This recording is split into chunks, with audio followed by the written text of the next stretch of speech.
And now we're going. Okay.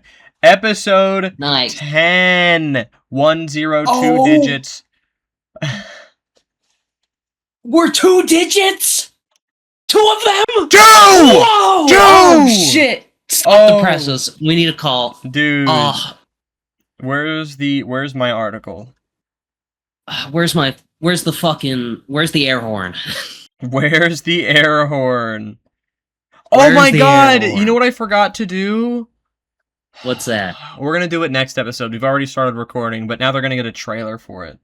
I was going to create I was going to invite you to my server that I usually just have for my IRL actors for the short films and stuff, which I haven't really, I know people keep hearing me talk about it, and they're like, you don't film anything, we see nothing. I'm working on them! You'll see them soon! I'm actually finishing one up this week. And Sam, you're actually a small part of it. Yeah, I did a small voice. And that's a little bit. That's the one that's gonna be dropping. Well, not that your voice, you won't be up until the last episode releases. But you're in the finale. Oh, yeah. But anywho, I'm in the finale? Yeah, you're in episode 7, which is the last one. I hope I'm like the biggest bad guy and I don't know. No, you're not. You're like you're just like a, well, you are a Republican. But anywho, real life and in the series. True. So we started a new thing. Or we're gonna at least try it, because I had this epiphany and I thought, you know what, episode 10 is perfect. I didn't actually think about it until afterwards, but it works out. Because now if we try a new system to get through the news, it's perfect. Because we're starting over 10 episodes in season volume 2. It's not season 2 yet. We're in volume 2, sure. 2.0. 1.2. Yeah. 1.1. But I was gonna make a subsection of the server, so we could implement a soundboard, and I was gonna put, of course, Israel comes to me in my dreams. I had to. Yeah. But awesome. We'll get to that next episode. I just have to be reminded to do that later this week. No worries. But yeah, the thing we're gonna get to, the new thing we're gonna do is we're gonna do this little system, this little thing, where we both have news we want to talk about, and we're gonna do a coin flip, as to sorry, I can't stop staring at my guinea pigs every time they move once. We're gonna do a coin flip as to who starts out, and then they get to read off all their news. And then the second person, then they get to go afterwards, and they just take out anything that's already been talked about. And question, all those articles that you sent me, did you already implement all of those in your doc? Low-key, I did. You did? Okay, good. No, I want you to. I want you to have done that, because I didn't. I'm realizing now I didn't get to all of them. Oh, a little small part as well. Mm-hmm. I don't know if you know this audience. But, oh yes, go ahead. I collect coins, and as a result, each week as we do the coin flip, I will show you and Jenny one new coin from my coin collection. She remembers my name! Yeah, look at that! I remember your name now! Only took 10 episodes. Alright. I really wish this is... Yeah, it's a little blurry. Maybe we should go the picture route. You're right. Oh, damn it. I don't want to make you edit this podcast, though, just to show a picture. No, if you, I can pull it up right now. I'll download it and then pull up the file. I got you. I'm looking for my phone. Professionals! True. This is true. We gotta make a note to do this before the podcast. Yeah, from now on, pick the coin first, and then take a photo of it. Sorry, this podcast is always under construction. It is always... That's true. It is always under construction. We're always like, okay, hold on, guys. Hold. It's like a stream, because we don't edit it. Did you just send it? Is that what that notif is? Nope. It's going now. Okay, I'm gonna switch over to this screen and then cancel the intro music and hope that it's not copyrighted because I forgot what my intro music is. As I do this... This coin, let me know when you're showing it so I can describe it. Give me 1 minute because while I'm here, I'm also gonna do something. I'm gonna pop this out, that way I can... Okay, you'll see. It's gonna be great. I can use the soundboard properly. Okay. We're back.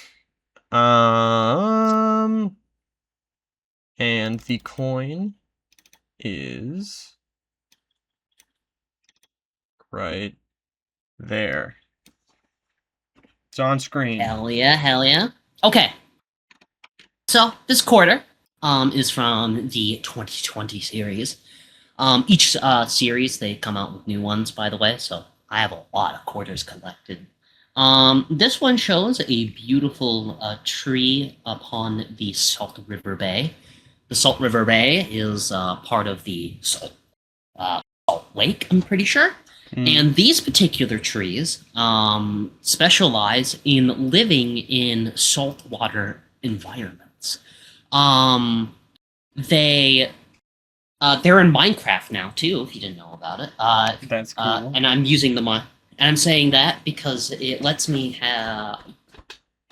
introduce. I was gonna say you would know. Trees. Yeah, these trees are planted. Wait, what is that? You're a Minecraft player. You know what? Fair enough. Fair enough. You play the Minecraft. I thought you were saying like you're like Dream and the guy who beats his wife. No. Who was that again? Oh, I know who that is. The Scott is old Minecraft. One. Yeah. Oh, Scott is Minecraft. I was thinking of someone else actually. Yeah. Actually, weirdly, a lot of them either beat their wives or touch kids or wanted to touch kids. Yeah. But regardless, it's a beautiful one of my personal newer favorites of my coin collection, just because I love the ecological depiction that it shows. Very nice. Next. Oh, now we gotta flip it. What's that? Since this is your idea, I'll let you choose heads or tails. Well, your girl getting some tail today, so pick tail. Deal. It's tails. You win. Whoa. That's crazy. I kind of wanted you to go today, but it's fine. Well, I'm respecting the coin. That's fine. You must do what the coin says. I must do what the coin says. So, because I win today, I'm going to do my iconic later on the broadcast speech. Oh, and also this episode is recorded a day in advance. So this is usually recorded day of. This is recorded on Monday, releasing on Tuesday. So there might be 1 day's less worth of content, but next week there will be 1 day extra worth of content. So yeah. Yeah. Later on the broadcast, hell yeah. Later on the broadcast, Trump's new wig. It's really cool. Awesome. Trump blames Biden for weapon depletion. Very cool. Doris? Wright is freaking out because Abdul El-Sayed won the primary. Damn right. Yeah. Damn right you did. Japan warns the U.S. government of their use of AI memes. Sorry, I keep saying AI. Sad. Anime memes. I keep saying AI, but a lot of the anime memes are AI generated, so that works too. Asmongold was banned off Twitch. Who knows how long this time? It's never, hopefully, it was like, oh, maybe it'll be permanent this time. It never is, but we can hope. Probably be like 2 days. Martha Reeves sings the national anthem after being mean to the other singers, and one could say she botched it. Oh no. But we'll have to look at that. Bitch was casting stones in the glass house. I love that. There's more Dr. Fauci stuff going on. Of course, we didn't talk about that last week. I wasn't very informed about Dr. Fauci. In fact, do you have anything for Dr. Fauci written down, that whole trial going on? I don't. Okay, then I'll I talk about didn't it. just because I was interested in I don't know. I'm more interested in what's going to be the fallout of this because I feel like you and I have different opinions on Fauci, but we'll get into that later. Do we have different opinions on Fauci? I'm not a huge fan of the guy just because of stuff he did before the pandemic, and I think he I'm may more have so mismanaged a little bit. I'm more so frustrated with the idea of like him. We'll get into it later. Yeah. But for this part, I just have, and this is just the clue, the teaser for later. But I just have sex doll teaches kids classroom. We'll get into that later. I know that one because that happened in upstate New York where I fucking live. Really? That was in New York? I didn't even know. Yeah, upstate New York. Not too far away from me. Man, I'll let so you cover funny. it though. Okay. I'll give you some inner details Okay. about that shit And when we get across that. last teaser for later in the broadcast is the U.S. importing more food from Mexico to avoid cyclospora contamination. Yay, deregulation. Yeah, you know it. You know it. So, first thing on the agenda, we have Trump's wig. Have you seen this at all? I have not. It's I have not. really cool stuff. Jesus Christ. Oh my god, I'm sorry, I'm just looking at it right now. I'm gonna show a picture on screen. I hope it looks good.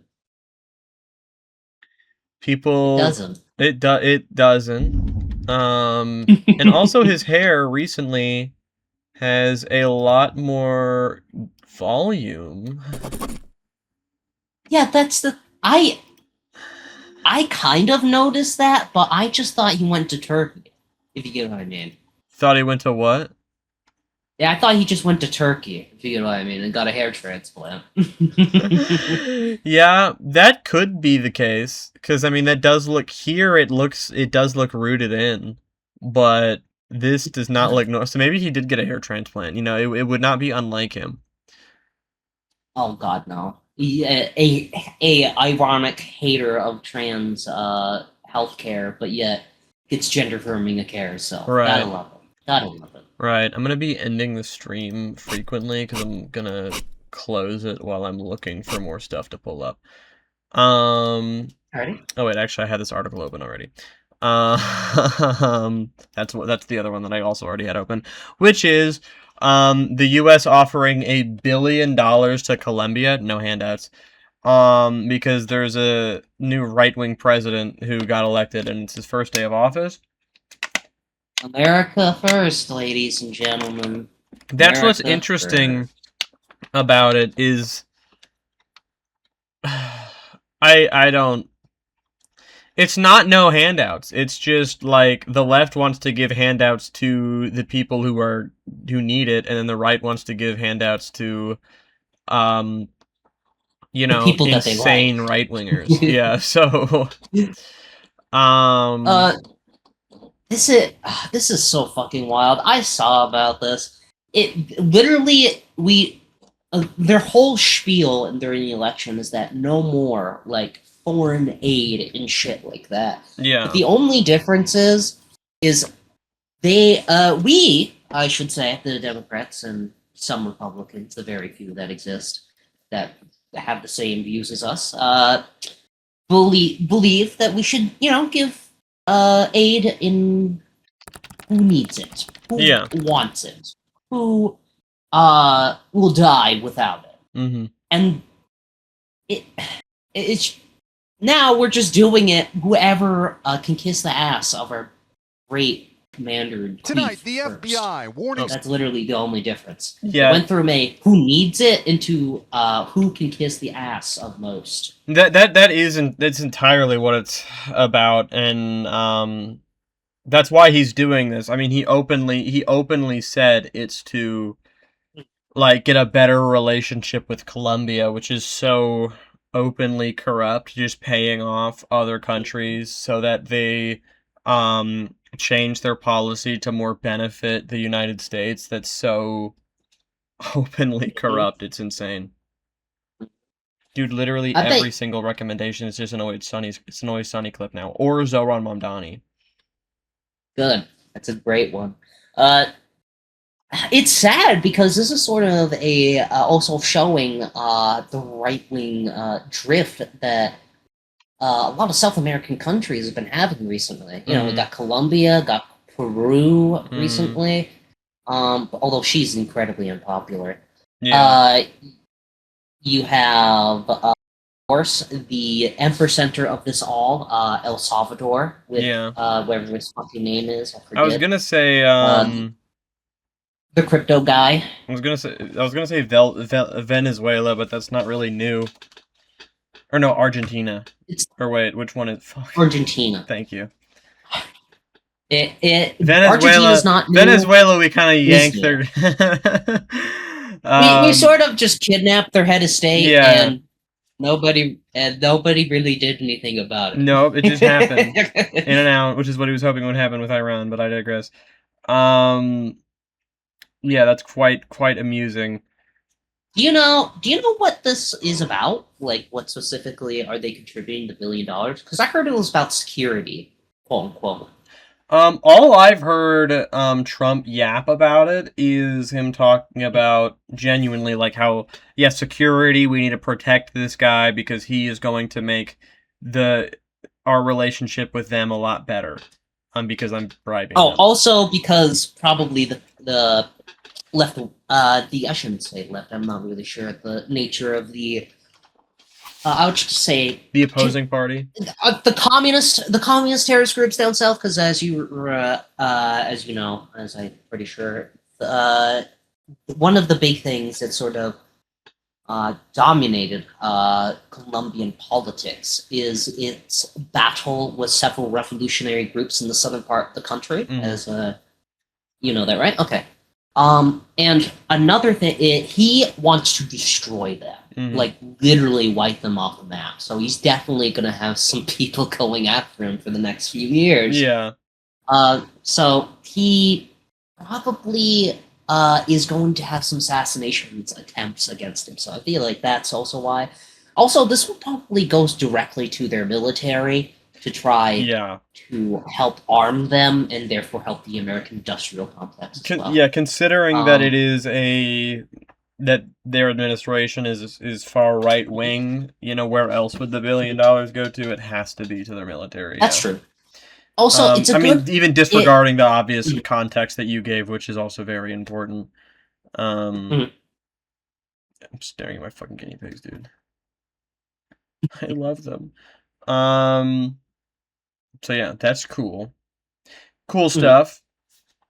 Well, not cool, but at least Colombia's, for audience listeners who don't know, Colombian's president can only legally serve one term. Just one, and that's it. How long are their terms? How long are they in Colombia? I think it's somewhere between 4 and 6 years, I'm pretty sure. Okay. I can't remember which. It might be 6. I don't remember. I can't remember. Yeah, I can't remember if it's a senator's term or a president's term. Right, because that's how I usually organize it in my mind. Right. Here, we'll do some research on the broadcast. Yeah, let's do this.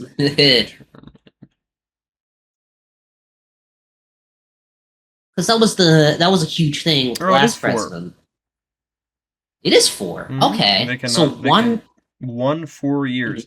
Everyone here complains about, oh, they just like with Biden. I just need 4 more years, guys. That's why you gotta elect me again. Over in fucking Colombia, that's all you get. So get your shit together and do something. Yeah, honestly. Yeah, fucking Christ. Donald J is like 2 more years and we will have the most prosperous country in the world. I swear. Right. I pinky promise. Oh my god. Anyway, that's all I got on Donnie J today. Okay. So on. That's good because I have more news about him. All right. Well, I have some things about him that I just thought would fit better in other categories. Including this one, my category World War III watch. But go ahead. What were you gonna say? Oh, no, nothing. I was just saying, like, cool, okay, excited. Yeah. I don't fuck around. All right, so first story in World War III watch is Iran hacking into our water supply. Really? Tonight, the FBI warning cities across the country about cyber attacks to municipal water systems. Writing utility companies in at least 7 states have reported incidents to the FBI, and some of that activity degraded water operations. In Minnesota alone, more than 30 municipal water systems have been targeted, and a senior law enforcement official has told NBC News that attack bears all the hallmarks of Iranian-backed hackers. Though today, President Trump denied Iran was behind it. I don't think so. I blame it on Minnesota because they're grossly incompetent. Minnesota's Democratic Governor Tim Walz firing. It was the Democrats. They just hate their water for some reason. What? Guys, it wasn't because the war I started. I swear. Oh my god. I swear. Literally shoving everything to the side towards the Democrats. No, what's so funny is so sad. I remember hearing this, them saying, like, oh, this is Iran. Iran 100% did this. And I'm like, I should do more research. And then I hear Trump saying, it wasn't Iran. I'm like, okay, no, it was Iran. He got so defensive about that. It's definitely Iran. I hate how our president has become like a reverse radar. No, literally, it is. He's a reverse fact checker. It's crazy. But I mean, obviously, for the conservative family members of mine who are watching this and they're like, "That's not a good reason." There are other very what's the word? Sorry, I'm just staring at my goddamn guinea pigs running around. They're a distraction. This is fucked up. I know I can't stop talking about it, but I'm just looking. What the fuck is it doing? Okay. Anyway, I like animals. You good? Yeah. Okay. What was I saying? Right. There's a lot of other reasons, obviously, to believe this is Iran, but they'll get into that right now. I think. Back. Trump knows exactly who's responsible for this attack and knows that other states were hit too. Adding it further illustrates there's no plan to win a war with Iran. Iran's got bigger problems than worrying about Minnesota. Back in April, after the start of the Iran. What do you mean Iran's got bigger problems than worrying about Minnesota? They hit 7 states, and so if Iran like drops a missile on like I don't know, Ohio, you're gonna be like, oh well, Iran's got bigger problems than Ohio. Minnesota is the United States of America. And the United States of America is Iran's problem. So actually, one of the more populated states, I might add. Indeed, yes. In the country. Right. Oh, Jesus Christ. They've got bigger problems than Minnesota. Well, what do you think they're going to directly hit the White House? Like, what are you talking about? Obviously they're going to do this because we're at war with them. I mean, what do you mean they have bigger things to worry about? We are the thing they're worrying about. Yeah, we're the actual only thing that they're worrying about right now. I don't know. One of. The Cybersecurity and Infrastructure Security Agency, or CISA, warned of Iran-affiliated hackers trying to exploit a specific piece of equipment. This is a wake-up call, not a catastrophe. Cynthia Kaiser is a former deputy director of the FBI's cyber division. Is the water supply safe? Yes, there does not appear to have been any effect. That was a very slow. That was a very, very hesitant. Yes, I will concur. And any effect on water quality as a part of these attacks. But the reality is that we have to be looking to the future about when these types of attacks could become a lot more consequential. Yeah, this was a warning. Cybersecurity experts we spoke with say municipal water systems can be easy targets if they're connected to the internet. We thank you for watching, and remember, stay updated. Yeah. I don't think that my water supply is connected to the internet, so I'm good. Yeah, I honestly figured that was a thing today o'clock. So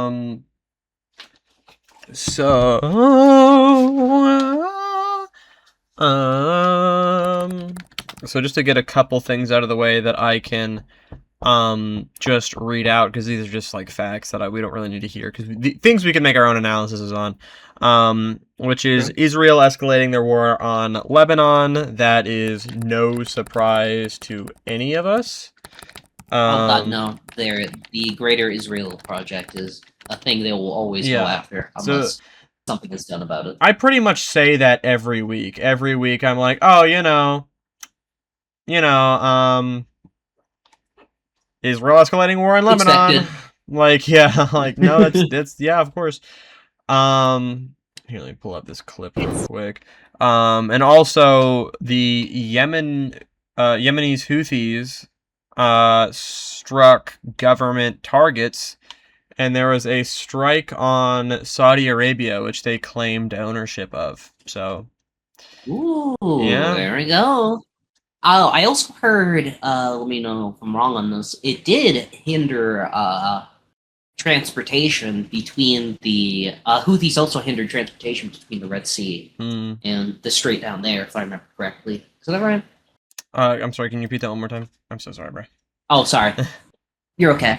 The Houthis also is hurting transportation going through the Red Sea. As way to help Iran, if I remember correctly. Yes, I have definitely heard talks about that.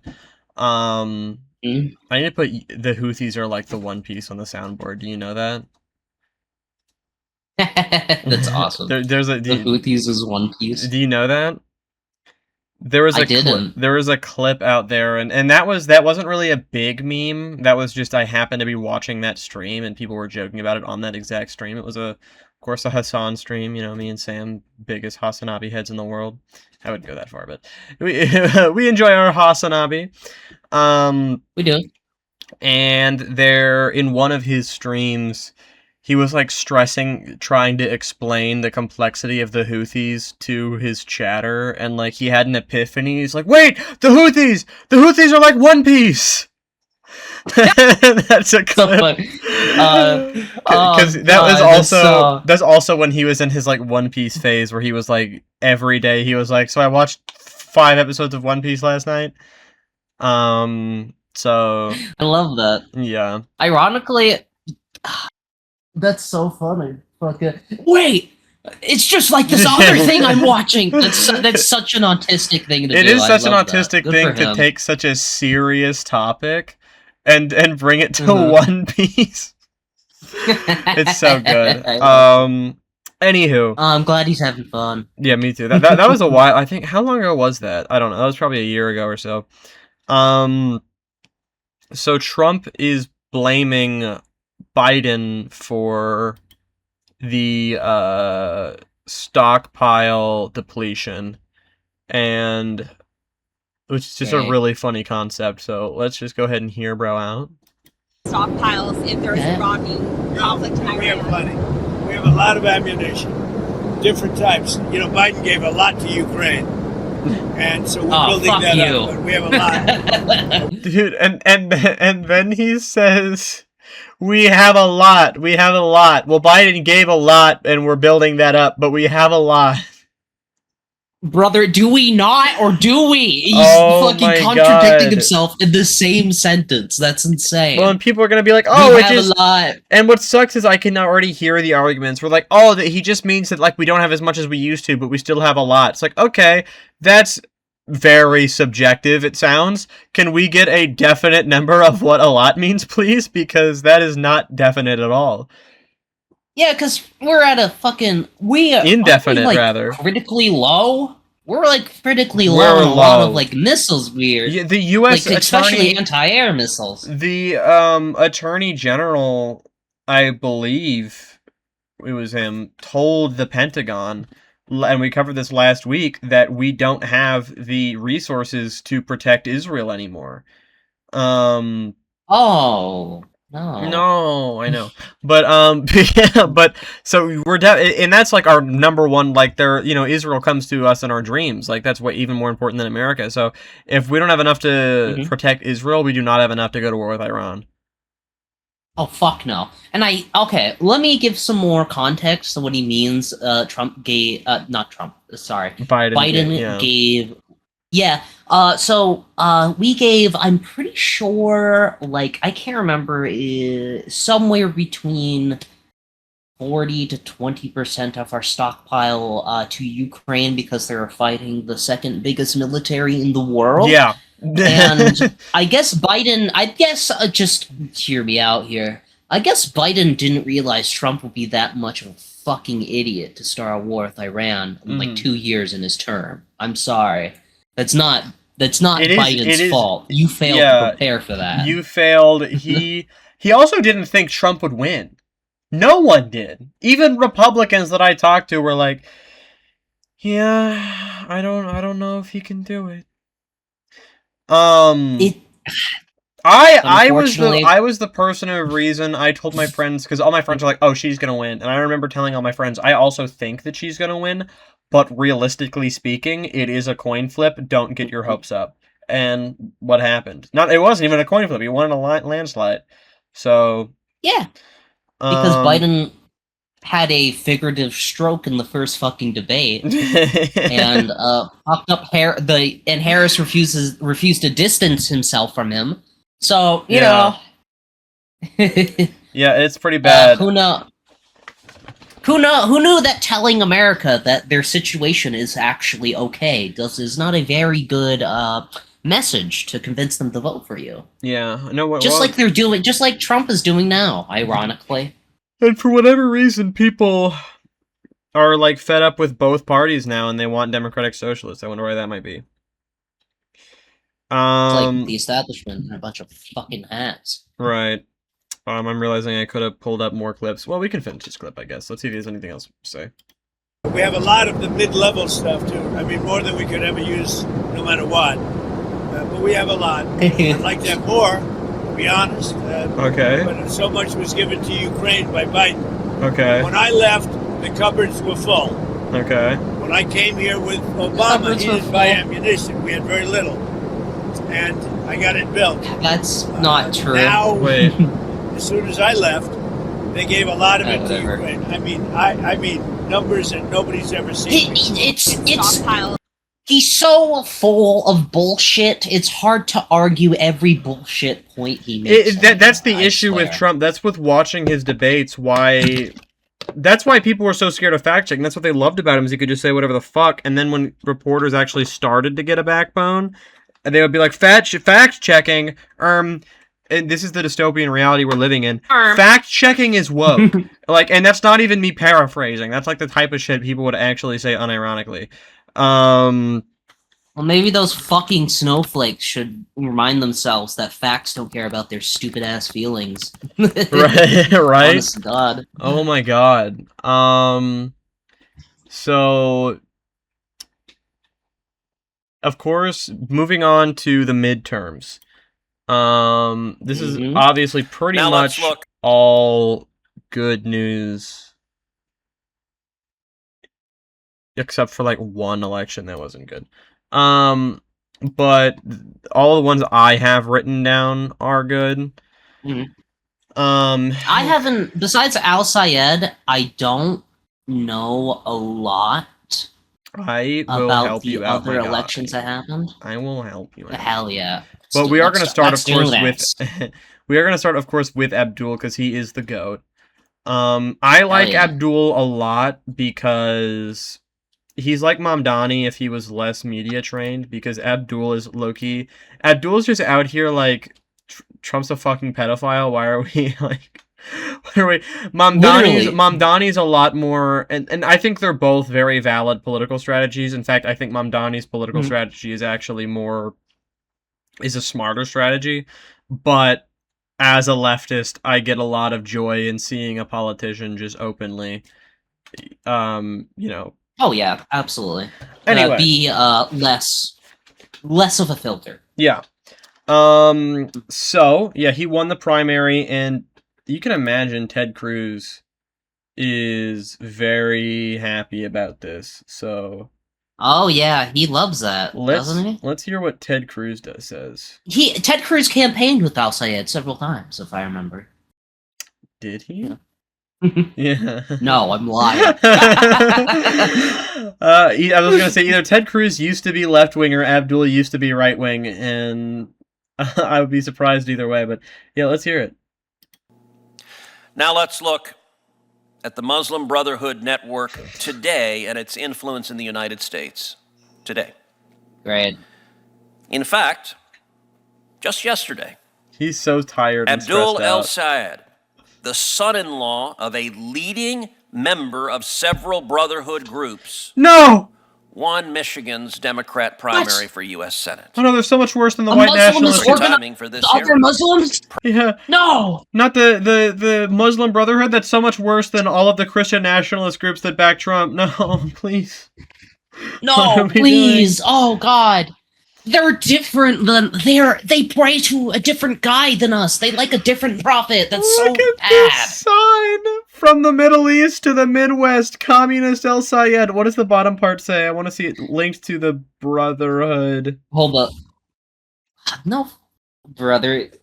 That's so fucking dumb. I'm sorry, they made his face uglier. And what it actually looks like. They definitely They've done that before. APAC APAC did that with Mamdani. They thickened. They used a filter to make his beard look thicker and his skin look darker. Yeah, they put a fucking. Of course they took the picture of the foreign-looking garb, quote unquote, around his fucking neck. Yeah, these people are so racist and stupid. They are Jesus insanely Christ. racist. Well, it also says from the Middle East to the Midwest. Yeah. Yeah, and oh god, the Middle East, the Midwest. That's so dumb. It's so stupid. How are they both a communist and a member of the Muslim Brotherhood? Yeah, that's a really good point. Yeah, what? It doesn't make any sense. It's like when they'll say it's Abdul El Sayed. They'll be like, he's like Fidel Castro. He wants to abolish the police. What? Does he want to abolish the police or create a police state? Which one is it? What the fuck? Yeah, you see, they're contradicting themselves. They don't even fucking realize. They don't know it because they don't know anything about they don't even know anything about Fidel Castro. They just know that he's evil and we should link him to the left and Muslims and communism. Yeah, I guaranteed more than a few right-wingers said Fidel Castro was a Muslim man. I guarantee it. Probably. Oh my god. What was that theory that Fidel Castro was... There was some theory about him sleeping with... Oh. Was it that he's like, I think Canada's it was old prime minister's dad or something? Yeah, he was Trudeau's dad, Justin Trudeau. was related to Trudeau somehow. That was a weird time in politics. That would be like... Dude, that was a really weird time. Anyway, anywho. Explains why no Democrats are here and none intend to attend. Because their campaign is now openly embracing terrorist organizations waging war on America. I wonder why Democrats don't want to show up. This is the thing that he's wondering why they don't want to show up to. I wonder why Democrats...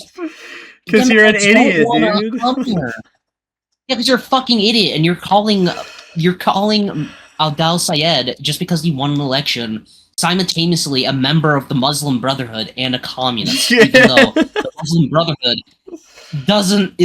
I'm pretty sure they're not a huge fan of communism, my friend. You fucking idiot. Which one is he? Holy shit. Because their campaign is now openly embracing terrorist organizations waging war on America. Behind El Sayed's political rise he doesn't want to go sits a more much into that? older and more entrenched institutional because network. He can't prove it. At the center of this sprawling network is the Council on American Islamic Relations. CAIR was founded in 1994 by Brotherhood affiliates. Omar Ahmed and Nihad Awad, two of CARE's founders, were both captured on FBI wiretaps at the 1993 Philadelphia meeting, where Brotherhood leaders plotted to undermine the Oslo peace process and rally broad support for Hamas in the state. The Oslo Accords were fucking ass. Even if that was the case, then I am more in support of the Brotherhood than I am in the... I guaranteed they're like, man, we should rally our people against this. This shit's stupid. The Oslo Accords guarantee these terrorists. Sorry. I love how they're like, bro. These terrorists are trying to stop the Oslo Accords. And they're probably in the background, they're actually like, man, we should do some protests against this. Yeah, it was likely it was protesting. It wasn't organizing to undermine. Yeah, that's protesting. That's what that is. And it's like, yeah, like the Oslo Accords, you know me with my Israel history. I don't know why I just latched onto that like a real autist. The Oslo Accords guaranteed that Israel would be a state, but Palestine wouldn't be considered a state. And it guaranteed not only Israel more surveilling rights, but more land. Oh, great. So no wonder Palestine was like, no, please don't agree to that. It wasn't just like the evil Palestinian government at the time. First of all, and in support of Hamas. Guess what, Ted? Hamas was not elected in the government yet.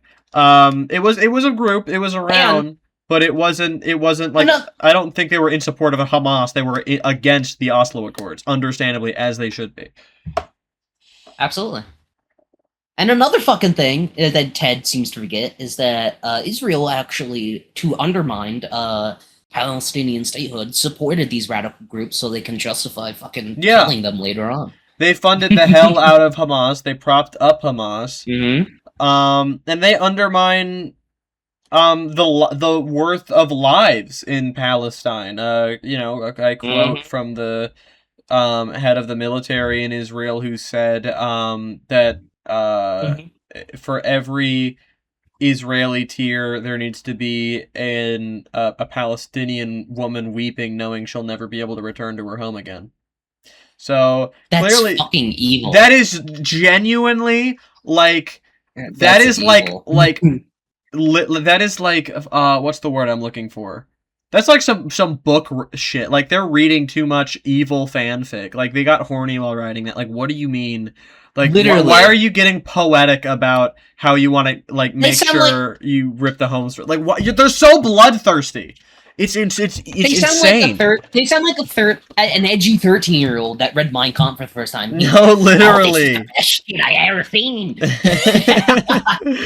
It's like a little edgy edgelord. What the fuck, dude? It is really, really, really stupid. Anyway. Next. Fuck you, Ted. Next.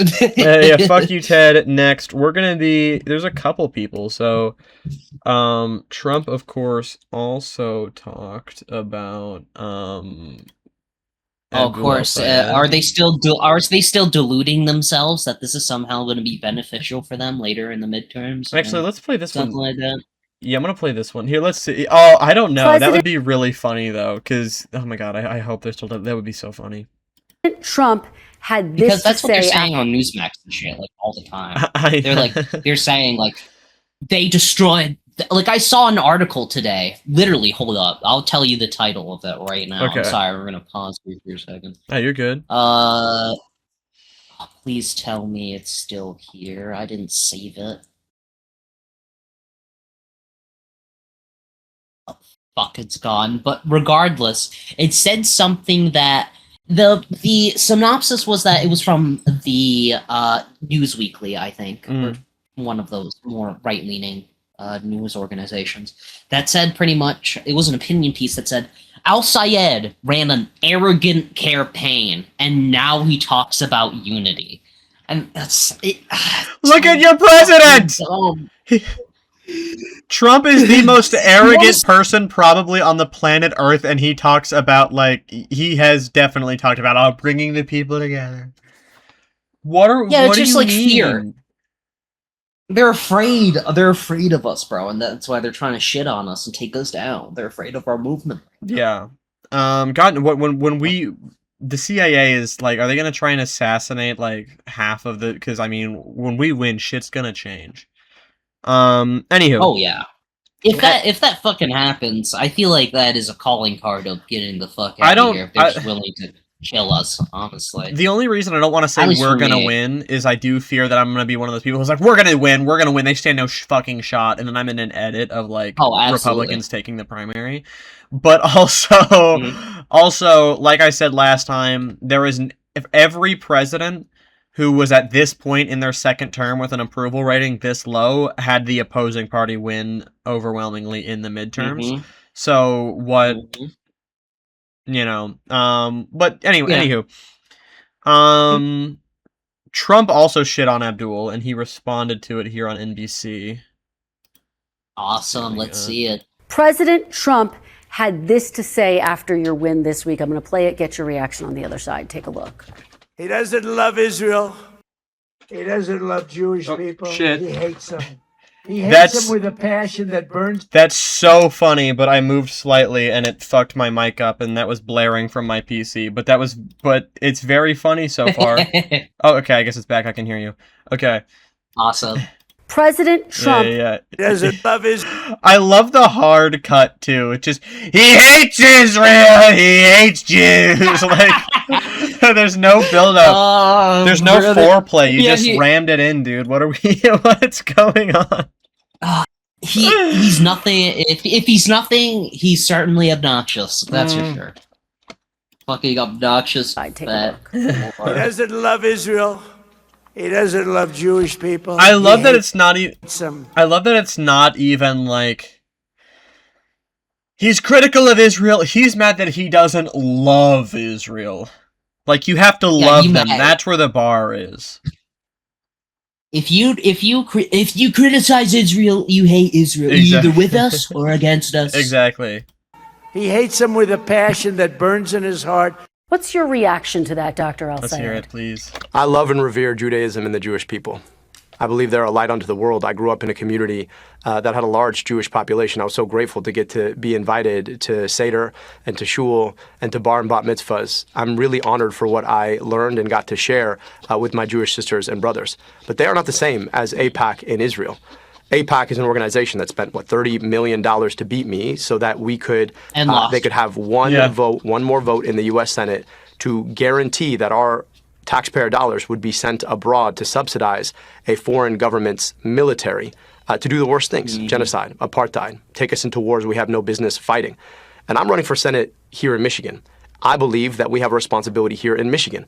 I want our tax dollars spent to provide good schools, to pay for health care, to rebuild our roads here in Michigan, rather than it being sent abroad to subsidize foreign militaries. That's not just Israel, by the way. That is also Egypt and Saudi Arabia and Jordan and Pakistan. So I believe in international law. I believe in equal rights to peace, dignity, and self-determination for all people. I believe in a process that allows a free Palestinian people and free Jewish Israeli people to come together around what they believe the ultimate peace should look like. And I believe that our tax dollars should be spent on the things that are needed here in Michigan. That was good. That was a good response. Yeah, honestly. I was expecting something a lot more like, he's a loser, pedophile, but he actually gave a more intelligent response than I would have given. Because Trump's so stupid and dumb in the first place that I wouldn't even... But I get it, he's not trying to explain himself to Trump, he's trying to explain himself to the people watching, so that's a smart response. True. Maybe if they were like, would you like to give a direct response to President Trump? Then he would call them like a fucking pedophile. But just because... I keep in mind, this is also NBC, so these people are more theoretically more moderate-minded than you or I or Republican. So it makes sense why he said it like that. I think it's a great response. Yeah, I thought it was a fantastic response. The main reason that I thought he was going to respond a lot more salty is because I hadn't seen that clip yet, but a clip I had seen was him responding to J.D. Vance and what J.D. Vance said. Hell yeah. El Sayed destroys J.D. Vance after Vance went after him. In case you missed any of that, he said that the Democratic Party wants people who hate the idea of even private property ownership. It's very popular in places you wouldn't expect. Speaking of Michigan, he said you hold yourself out as a working class hero who's going to fight for the working class by flooding your state with low-wage immigrants. What's your response? Is that Peter Thiel's boy with that Ohio charisma he's got? That guy. I think we've had enough of him. The last thing that he said that made any sense was hillbilly elegy, after he said that Donald Trump had no business being president of anything. That was the last time he made sense, and then he decided to suck up to power. But that's exactly what this is about. Mm-hmm. You've got Republicans who'll do anything for power and money, including corrupt their office. That's such a good response, too. There you go. Because he's salty, but he's also speaking truth. Like, everything he said there was accurate. The only thing that he said that was inaccurate was giving some credit to hillbilly elegy, because I think that was kind of dog shit, but I feel like he said that just because it seems like a lot of messaging was recently in the Democratic Party is kind of trying to more effectively, certainly previously before, more effectively try to divide certain figures within the Trump movement, and I feel like bringing that up certainly is a good way to do that. Yeah. Because people seem to forget that he written an entire book why Donald J. probably shouldn't be president. Yeah. Hold on, here it is. Yeah, but I agree. Because honestly, the reason I don't like hillbilly elegy is because it's one of those, and I get why people do like it, but if you watch the movie and do more like critical thinking, like you realize that the way the movie is going about like it's practically blaming the poor people. It's like, oh, the poor people aren't trying harder. He pulled up his bootstraps and started doing good, and now he's working in the government because he tried. But it's like, it's kind of, I felt like the movie and the book were blaming poor people for the position that they're in, which makes sense because he was a Republican, and that's fair. He still is a Republican, just a weaker one. That's a fair point, honestly.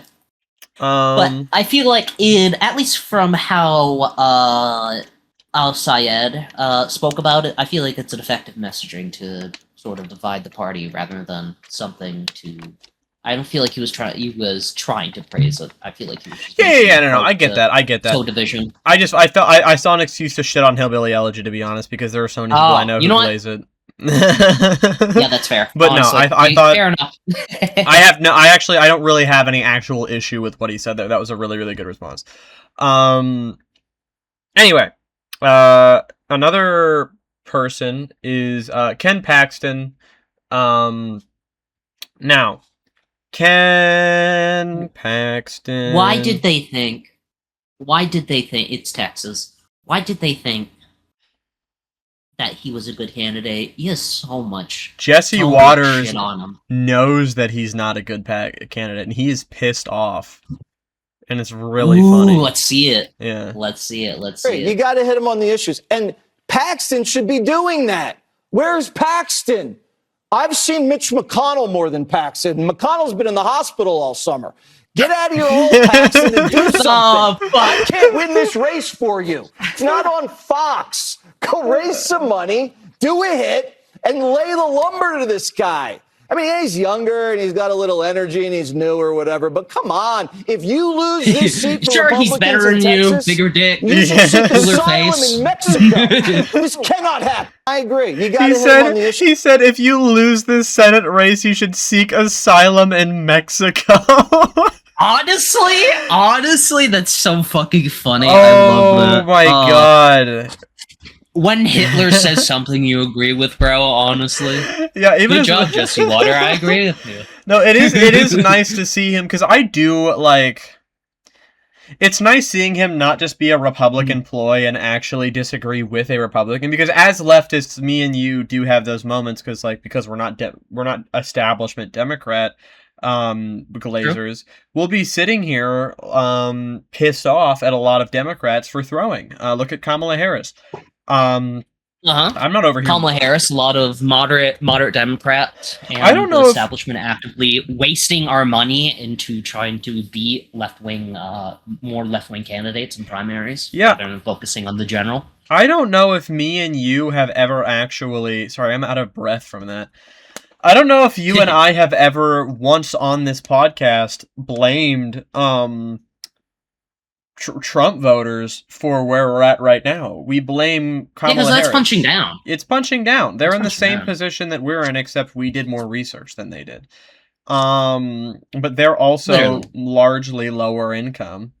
And of course, there's a lot of billionaires who voted for him, and fuck those guys.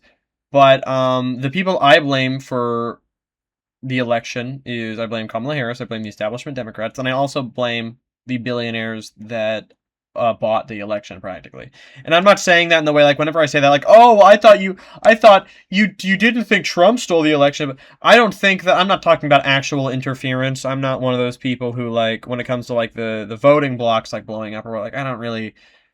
I'm not really big into that whole thing. It's more so, especially because Democrats is largely mail-in ballot anyway. I am more so like I'm talking about the obvious, which is that throughout the history of the United States of America, every candidate who has gotten more, whoever gets more funding, basically, whoever gets donated the most money, that's the candidate who ends up winning the election. And that has been true for an astonishingly long time. So when you have people like Elon Musk with like it's practically infinite. It's an infinite pool of money, giving as much as he wants to this campaign. Like, yeah, he bought the election. So if he hadn't bought the election, I don't know for sure who would have won, to be honest with you. I still think Trump would have had a chance just because Kamala Harris was so butt cheeks. Anywho. Against JD Vance, honestly? Against Vance? That would be tough. Hold up. Well, who did you say? I was talking about the election the Trump versus Harris. Oh. Harris versus Vance? Fuck. Harris might actually win that one. Like, honestly, I don't know. I don't know. Everyone hates both of them. No one. That would be the lowest voter turnout since the population in this country has been as big as it is. Keep in mind, this is before he started sucking up to Trump, and I feel like this is when he was still. He would have been fine back then. Yeah. But now everyone sees him as a coward. Yeah, because he is. Even Trump supporters like think he's annoying. So yeah, I don't. Yeah, he wouldn't. I don't. He's pretty in the worst ways. Yeah, in right. His face. May I make a mention? Yeah. Go ahead. About Paxton, because he is uniquely terrible. I feel like in the Republican Party. You go for it. I honestly don't know a lot about Ken Paxton, but I would love to hear you talk about him. I don't know a ton about him, but definitely he has been involved in a few corruption scandals. Okay. He has been impeached by the state house and barely scraped by. Like, he survived a full-on impeachment, getting kicked out of office by like 6 votes in the Senate. It was close. Huh. He is uniquely terrible. He is not liked in his own state, and it bewilders me why they even thought giving him any more position and power after how fucking disastrous his last position. Right. Or, I guess, not position. His last thing would be. It's like, no wonder he's doing terribly and not campaigning, because I feel like he can't. Right. Because he starts the campaign, that's going to bring up people's memory like, dude, this guy just ripped me off as the, I think he was Attorney General of the state. For such a long time. And not mentioning, I don't think he's a particularly convincing speaker. He mostly does the same dribble as Donald J. does. He's not particularly unique in that aspect. Gotcha. So, okay. I feel like this is kind of like his last-ditch effort to win. Or not last-ditch. This is his strategy to win. It's to sort of pull away from the public so people ignore the fact how corrupt he was as the Attorney General, so they can't compare him to Tallarico. Tallarico is just a better candidate overall. He's just a goat. Younger, Christian, Which for Texas, fucking great. yeah, that'll. The only thing that like, honestly though, with the Christian population, like a lot of right wingers were so mad about him saying God is non-binary, which is God. I mean, that is literally true. The binary. Yeah, because he's omnipotent. A binary refers to a cisgender man and a cisgender woman, and these two things. God is not either of those things. He's referred to as he, him. God has he, him pronouns, of course. But what are his chromosomes, out of curiosity? Like, he does not have a XY or XX chromosomes because he's not a fucking human. Pretty much. And he's not human. He's omnipotent. He is everything and nothing at the same time. Yeah, which means that by default, no matter what he identifies as, he's non-binary because he's outside of our binary. Literally. But, you know, most people hear non-binary and they just think, what do you mean? That's someone with, like, blue hair and pronouns and... Literally, honestly, that's so fucking true. I hate that so much. Yeah, we can't get through to them. Yeah, whatever. Zach's an MB, and he gets kind of... He doesn't get bullied about it, but a lot of people I know, certainly, aren't very nice about that. You know what I mean? Really? Yeah. Get those people out of here. Them's weird. Get those people out of there. I wish I could. Fair enough.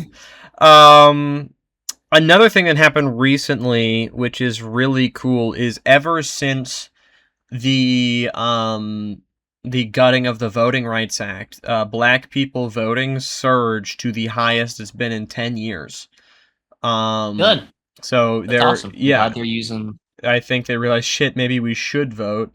They are taking away our rights even more openly than they were before. Actually, I guess I could. Yeah, that's something I should probably find a video on. Hold on.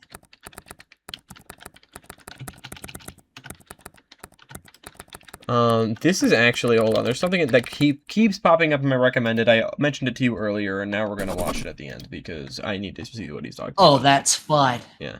Absolutely. Oh my god, I'm gonna end everything. Holy shit. Okay, maybe I'm not gonna talk about this. I looked up fucking Japan government anime, and it's all videos from, like, actual, like, goon tubers. Like, Otaku Spirit. I don't know who that is, but I don't know. Fucking Chibi Reviews? Oh my god. Do you know about Chibi Reviews? That's the guy who, like, got cucked a while ago. Oh, yeah. He was out there, like, crying, talking about getting cucked. This is the guy who defends, like... It's not the fun... It's not in the fun way. It's not the fun way. It's in the very sad way. It's funny to me because he was out there. He was, like, the big, like, lolly... like reposting like lolly incest videos, and it was like, was he like a lolly defender? He was a huge lolly defender, and his views in general are very problematic, which is why everyone on the left is like, they'll laugh at him because he deserves it. Let me. I mean, yeah. Every don't quote me on this. Everybody deserves to be cucked once in a while. every now and there's at least one relationship where you're we can't we're gonna get destroyed if we keep going on. You don't want to talk about the nature whether when is it okay to cheat and cuck your partner? You don't want to talk about that. It's a morally gray. Usually it's okay, here's what I'll say. There's never a situation where non-consensual, like where you're just cheating on someone is cool. But there are situations where you can do that and you still wouldn't be the worst person in the relationship. Does that make sense? Definitely. Because there's certainly, like, that. There's people who I met with their partners, and I look at their partners and be like, man, you could do better. Like, not even like in a Not in a physical sense, but that's like, what it sounded like, but I knew what you meant. Personality. Yeah. They have a very ugly personality, and it's like, man, you could do better. Yeah. Girl, you could do so much better. Right. There is a lot of situations where I've been in where I would have a friend and they would have like an awful partner and they would confide in me like I actually cheated on them. And I'd be like, you shouldn't have done that, but like, no shit. Like, what I always tell a lot of people, like, I have one of my friends is in a situation where he didn't even cheat, but he's just so good-hearted, he was like worried about like having the thoughts of doing it. Like, he was thinking about it. Aww. And that made him feel really toxic. But he was also keeping himself in a really awful relationship, and I'm like, well, the bad part here was... Did he get out? Mm-hmm. Did he get out of it? Why not? Okay, good, because that's just such a sweetheart. I hope he finds love. Yeah, me too. Like a sweetheart. Anywho, moving on. Get yourself a man that thinks that thinking about having sex with other women is cheating. Yeah, right. He didn't use the word cheating, but he said he felt it was like toxic of him.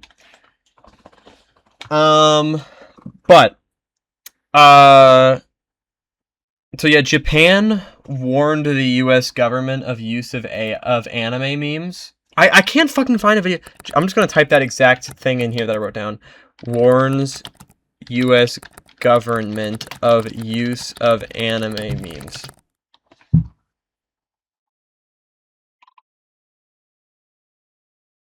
It is all right-wing videos. It is all...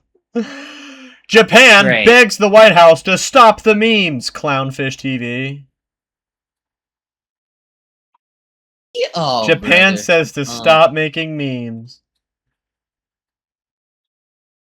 I love how they're like, they're all like, well, look at these snowflakes, even though Japan's like, listen, this is gonna fuck you up. Yeah, the Islamic Republic of Japan is warning you. Yeah, it was a lot of it was like the Naruto memes as well. And also there's been some Pokemon ones. They've asked them to stop posting Pokemon memes, and they got a warning for the Naruto memes. Which, it's funny that it's the state of Japan, too. Not just the owner of the copyright, it's the state of Japan. That's so funny to me. The whole country, they have, apparently they have a lot of experience with this. You know, it's where the media came from. And they're just giving up a heads up. Be like, listen, this did not go well for us. Right.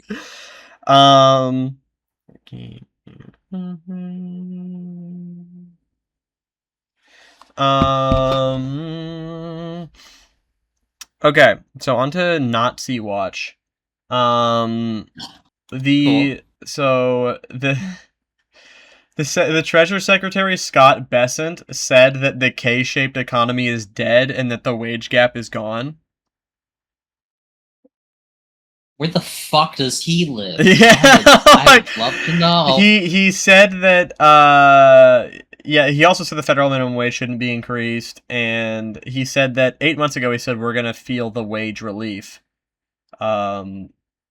It's funny shit. It's literally one giant Ponzi scheme now. It's like, just wait, any second now you'll feel everything will get better. Right. Everything's keep getting worse. Like any second now. Listen, it's like they're telling you not to look with your eyes. Yeah, right. Listen, billionaires don't make billions of more dollars than you. Why are they called billionaires? Shut up.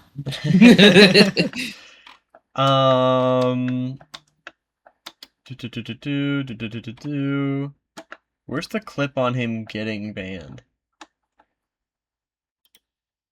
Nice. Is this the recent one? No, this is one of the... Here, let me look up, oh my god, there's a fucking Tectone video about it. Can we get all of these chuds off of YouTube forever? Let me one of them at a time. One of them at a time. He advocated for shooting illegal immigrants, including children. Like, I saw that clip, man. It's fucking, oh my god. He was literally like, he was talking about like, I would shoot the parent and fucking deport the kid. And one of the chatters asked him, like, bro, it doesn't matter which one you shoot? And he's like, nope. No. Jesus Either Christ, way, I don't care. dude. And it's only... It was bad. It's a 14-day ban, and he said he apologizes for nothing. Oh my god! These fucking billionaires would rather force you to hear literal Nazi murdering children propaganda than face the reality that maybe these people shouldn't be on the platform. I know. What sucks is... It's the way that Twitch just, it sees itself in such a weird light, because when it's YouTube, it is very difficult to get something banned off YouTube unless you're too critical of Israel.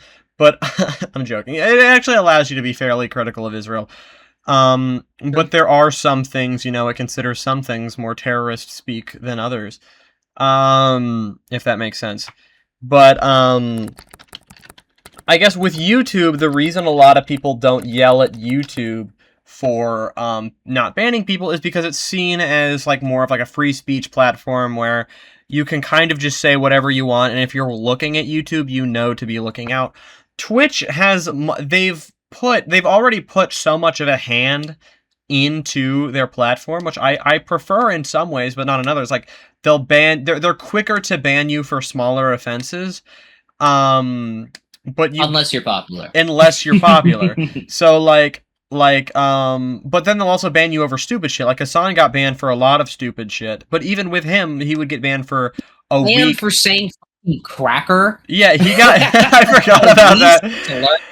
The least slur of all slurs, and this dude fucking threatened to shoot migrant children, and they're like, 14 days. No, yeah, like literally, they will ban you. And with Hassan and Asmongold, they're both some of the biggest. Like if Hassan got banned off of Twitch, they would lose a lot of traffic on Twitch because a lot of people watch Twitch for Hassan. That's why I have Twitch, and I would probably still have it if they banned us on. But there would be a lot of people who wouldn't. And he does have some privilege there, and that's not a good thing. I'm not saying he deserves to be banned, but I'm saying if he probably, because of how quick Twitch is to ban someone, same with Asmongold. Asmongold creates so much traffic. Like, I feel like you get banned for a lot longer for saying you should just shoot immigrant children. If you didn't have that many followers. It's so fucking cartoonishly stupid. Yeah. It's so dumb. And every moment I think about it, I was like, holy shit, he was only banned for 14 days for saying that? Right. Oh my god. Is he even that popular in comparison to some other big-ass streamers? He is really fucking popular. He is one of the most popular people on Twitch, and there for a while, if you typed, like, he was the most searched person on YouTube ever. Like, people were watching the shit out of him. It is sad. It's just a bunch of people with this, like, troglodyte lifestyle who want to be like, oh, this is just a guy. This is just your average guy. I can relate. That's not your fucking average guy. That's a cockroach. What are you doing? This is insane. There was for a time, and it's weird because he wasn't always like this. I saw like a documentary of like an old fan talking about it, how this change occurred, and it's such interesting. I'll have to look into that. It's really interesting. I'll send you the video a little later. Anyway, I'm gonna try and speed through a little bit. So the Matt Gaetz accusations grew a lot more credible. Matt Gaetz. Yeah. Matt Gaetz, he's the 17-year-old woman. No, you're blanking on it too.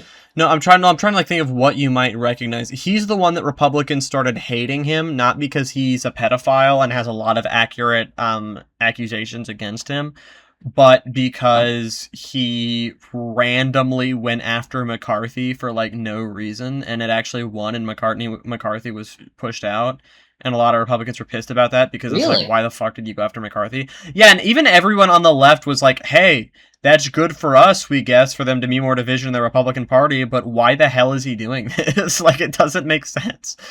And the Republicans weren't happy about him. What state? Either. What state was he running? What? Let me see. Because some states I could see Republicans running against Republicans, because Utah is still like kind of Florida anti-Trump. Well, no, McCarthy. Florida, McCarthy. He was going after Florida. What the fuck? He was going after McCarthy, who was the Speaker of the House of Representatives. For like no apparent reason, and people liked McCarthy. Republicans liked McCarthy, but yeah. Anyway.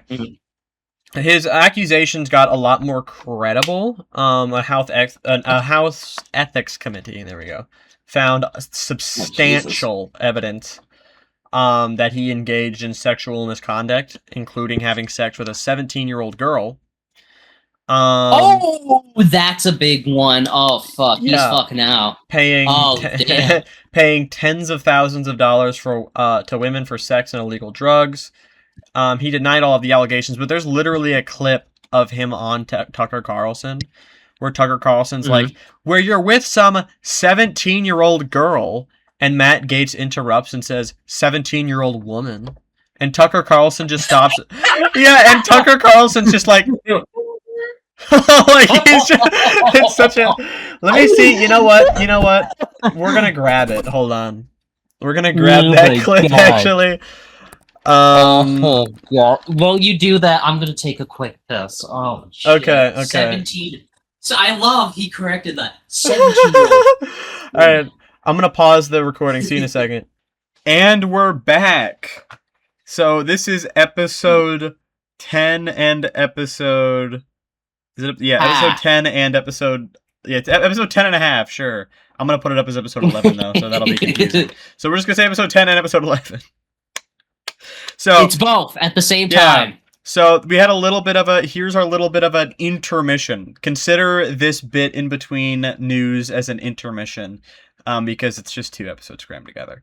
But yeah, last week, actually, I don't think I ever showed you what I posted. Did I did. I did send it to you. Did you see what I posted in place of the podcast? Did you watch it? Yeah, you said Israel is doing a genocide or something. Yeah, and then that was the episode. So that's hilarious. Really zoomed into my face. But yeah, so last week we just had too many. My life has been busy as hell, and it just what's the word?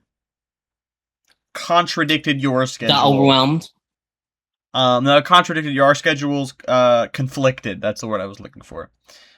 So that we weren't able to film the episode on time. But here we are. Yep. Excuse me. And we're back. We're better than ever. Back. Better than ever. Enough.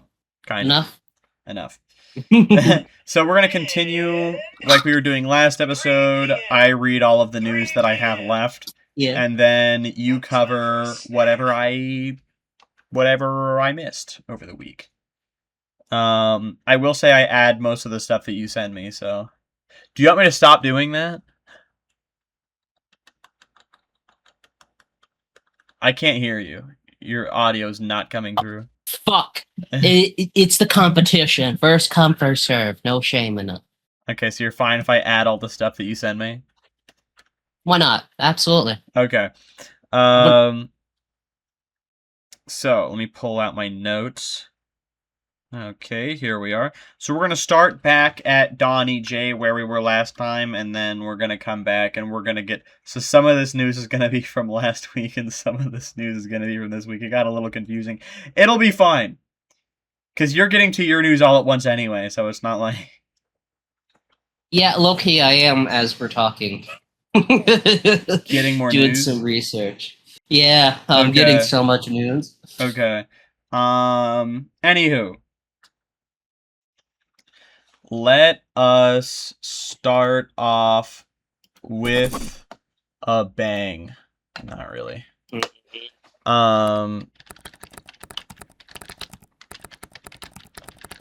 But Trump has weighed on cutting capital gains taxes, which haven't been cut More since, debt. Yeah, it hasn't been cut since 2003 under Bush. And How blatant? More blatant doesn't need to get that his administration is still self-serving for people to really understand that fact. Not to mention, when it comes to capital gains taxes, that also affects selling cryptocurrency, and we know how much. Of course he does. Yeah, so you know how much money the Trump family makes on cryptocurrency, so that'll lower the amount. Crypto bro. Yeah. That's great. So that's pretty.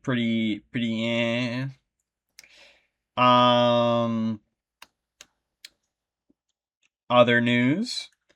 The Harvard anti-Semitism lawsuit that Trump was trying to file was turned down by a judge. So that's good. Thank you, Judge. Because that's awesome. There's also, not to mention, even if Free Palestine protests were considered anti-Semitic, which obviously they're not, but even if they were, there simply isn't enough concentrated cases of this to say that this is some, mass, Harvard op. So, for real. Thank you, Judge, for not being a dick. Yeah. And deciding freedom of speech. Thank you. Yes. So more insider trading on Donnie J. Oh yay. So Trump has people can pay Trump basically to see his Truth Social posts early before they go up. Yeah. And then they can bet on what it's gonna be about, and yeah. Okay, so it's a fucking betting scheme based off the President of the United States. I understand. I love your shirt, by the way. Oh, thank you. Slipknot forever. Yes. Toxic City favorite album. So that is very funny and openly corrupt. So that's all there is to that. Trump's disapproval rating, or his approval rating rather, or his 33%. Oh, that's he's playing one of the lowest of all time. Yeah, it is. It's really, he's going for worst of all time. He's going for people talking about oat. How about Watt? Fucking goddamn it. God. Worst of all. All right, whatever. No. You stepped your toes into it. You gotta dig yourself out. Actually, goat or woat would make more sense, not oat, because oat is just of all time. Whatever. Anyway, I'm staying in this hole. 33% per Reuters in Ipsos. Never heard anyone read that out loud. But yeah, that's pretty bad. That is pretty awful. And I think we all have those people in our lives where we're like, okay, so when are you gonna hop off? Because you are locked in right now, brother. I'm focused. I'm paying attention to you. I'm just sort of also looking at you. Okay. You're working. She's working, guys. It's okay. But this is. I've had one of those. It's for the sake of the pod. It's for the sake of the pod. Do it for the pod. I'm having one of those moments where I'm still kind of waiting because everybody is starting to hate Trump. Awesome. Awesome. All right, you're good. He's so much lower in this term. Did I not have? I thought I had. I guess I didn't have the statistic up, sadly. Let But me try to get it yeah, up. you can go ahead and pull it up. But he is so much lower than he was in his second term at this time. I think at this time in his second term, I want to say he was at 50-something%. And now he's at 33, which is the lowest he's ever been. The lowest Biden, way lower than Biden has ever been. Which is very, very important to note, because Biden is the reason that Trump's here in the first place, and now everyone hates Trump too, which I think is a very monumental reason for like why people need to be looking at, like when people are like, oh my god, DSA leftism is finally popping off. It's like, yeah, because we had 2 back-to-back ass right-wing ass liberal, so people are looking into other options. Yeah. Absolutely. I found the article, by the way, that you were talking about. Yes. I think that this. The one talking about, the one that shows where Biden was and where he was in his first term as well? Oh, no. Okay. I found the one that shows that it stated that he fell to 33%, reported by, what's the name of this media company? Reuters and, Reuters, yeah. excuse me. And Ipsos? I don't know. Ipsos, it was an exclusive, so I don't think you'll not be able to find it. It's only on this website. It fell to 33%, which is the lowest that I think the presidency has ever done. I think the lowest was 34%. Ironically, Donnie J setting another record. Thank you, buddy. Oh, you mean for himself? Yeah, for himself. Yeah. The lowest of his presidency. Well, he has been slowly going down, because even 34 was the lowest. Now he's at 33, new low. So every day I feel like I'm getting another article saying Trump hits new low, because he's already set the record for his lowest rating, and it just keeps going down and down and down. Because how does he's in a hole he can't crawl himself out of right now, so it's just going to kind of spiral. I can't think of anything that he could do that would make his approval rating go up. Mm-hmm. There was also another interesting retailers poll that polled about 1,000 roughly adults nationwide whether if the war in Iran will end, and even Republicans now, over 7% is likely to take longer than a few weeks, but 30% are still in denial. Yeah, 2 more weeks. That fact. Where have I heard that before? Man, guys, it will end before Christmas. It'll just be over watch. Before Christmas. Just in time for the holidays for the front. Anywho's, so Carney has been pressured recently to do something about the tariffs, the 50% tariffs that are supposed to hit dairy goods. Oh god. No, it's gonna make the milk skyrocket. That's great. Yeah, so people are pressuring him to do something about that. And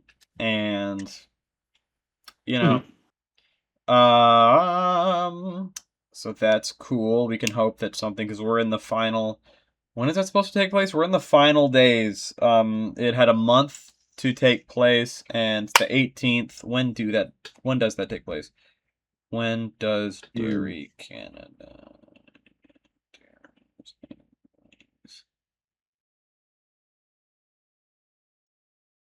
Tomorrow. 12:01 a.m. tomorrow. 50% tariffs on dairy and other goods. Jesus Christ, I feel really bad for the cattle farmers, man. They're gonna get fucked for the next little while. 50% is horrendous, but I'm desensitized because I'm so used to like a kabillion% tariffs on China. Like it's because the dumbass thinks that it has to be the biggest and everything. Right. Biggest tariffs. Well, 50%. Yeah, to be fair, even 50%, like it doesn't really. Once you get to a point, it doesn't matter. Like 200%, 500%, 1,000% is pretty much all the same thing because it's just an embargo at that point. Like there's not going to be trade happening there. But it's a lethal embargo. We're not at war yet. Yeah, but by proxy, it's not an embargo. No, I get you. Yeah, or trade embargo. But you get what I mean. Yeah, it's just a way to like it's an attempt to stop trade altogether. He wants things American made. Which I don't know why with Canada, since they're a huge importer of a ton of he's punishing ton of our goods. This isn't for importing. This is according to him, this is punishing them for the wildfires because apparently the wildfires only happened due to negligence and the smoke came over to America and he wants to punish them for that. They should have built giant fans to blow it away. But not windmills though. No, that's literally it's so dumb. That's like if you were bleeding out, so you came into my car so I could drive you to the hospital, and then I didn't, and you died, and I got mad at you because you got blood all over my car.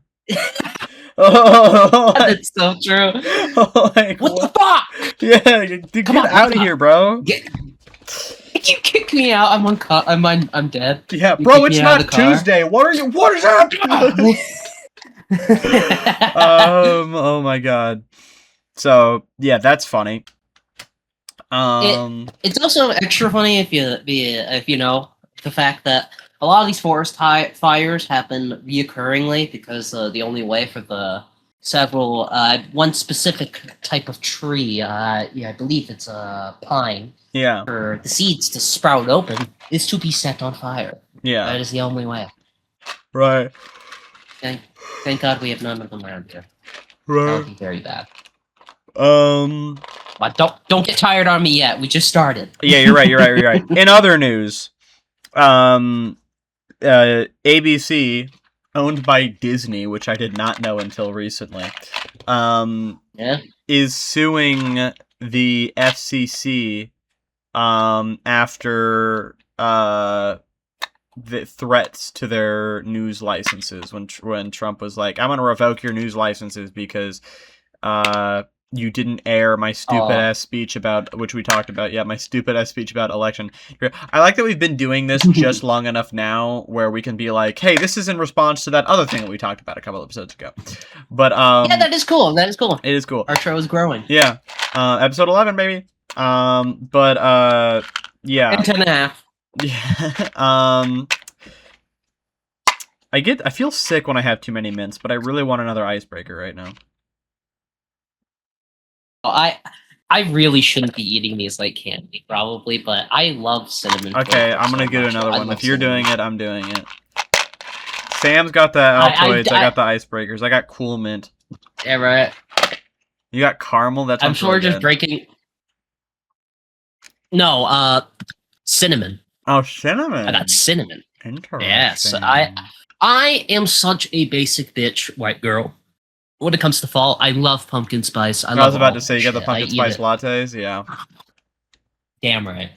How can you not? Non-caffeine, because I don't like caffeine. Exactly. It's so good. I get Thank you, Indian subcontinent and Southeast Asia, for giving me these delicious flavors that represent fall now. In the Christmas time, I eat peppermint hot chocolate. It's so good. You have no idea. Mm-hmm. Anywho, yeah, so not really much to say there. Suing the FCC after threats to news licenses. You fucked with Disney. You shouldn't have done that. Yeah, you can't. You cannot fuck with Disney. Trump is going to pay the price. Disney will sue you. Even Trump knows not to go on air and say Disney is woke, but he might have been like me and not even know that Disney owns ABC. So, Oh, honestly, I think he's dumb enough for that to certainly happen. He's definitely. I just said I didn't even know that until recently. No. Well, you're a common citizen. Donald J is the president. Okay. He's expected to know these things. Okay. Well, in any event,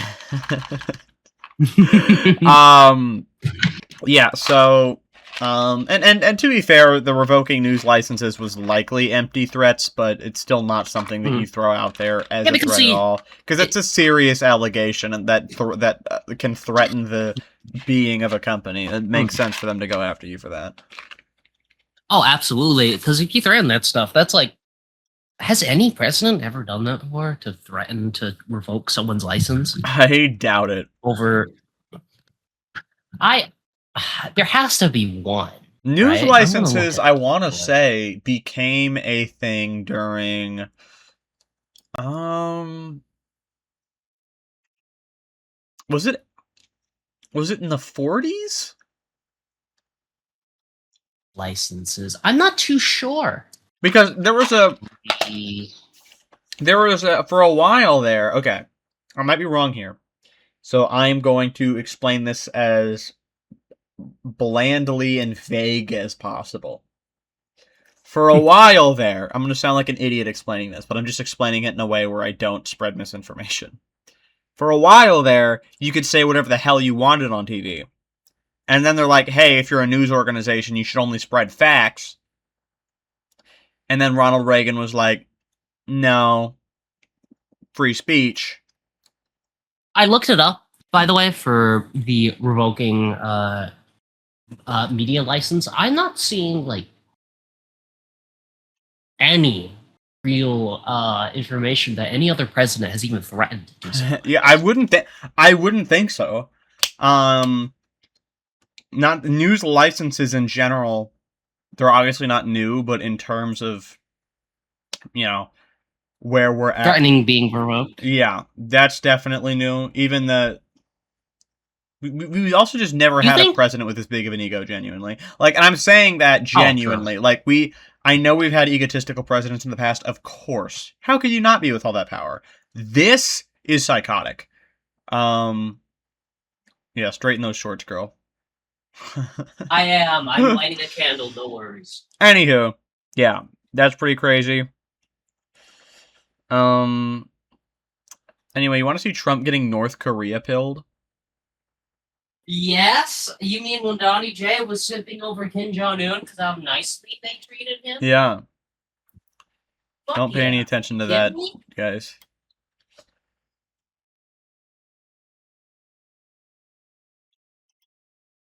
This is so fucking dumb. I'll let it play before I rant. Why hasn't Kim Jong-un responded to your request to have a conversation? How do you know he hasn't responded? Has he? Yeah, he has. Did you speak to him? And very positive. Well, just so you understand with South Korea, look, South Korea has been protected. You could see by him us for coming many, up many with years. it. And during my first term, they agreed to pay close to $3 billion a year for protection because we don't, they essentially weren't paying. And I asked him to do that at my request. I said, "Not brother, they have mandatory service for all fucking males. What are you talking about?" And they were very unhappy. But we agreed for a short term that it would be $3 billion, and next year it would go up, and the next year it would go up. So if he doesn't want to send a bunch of money to South Korea anymore... When the election was rigged, and I ended up watching for 4 years honestly, and then coming fair, down. I guess so. I watched Biden... I'm worried he's generally thinking about sending billions of dollars to North Korea because they sucked his dick a little bit. Like, they were nice to me. Here's several $1 billion. Right. Just like Israel. Anywho.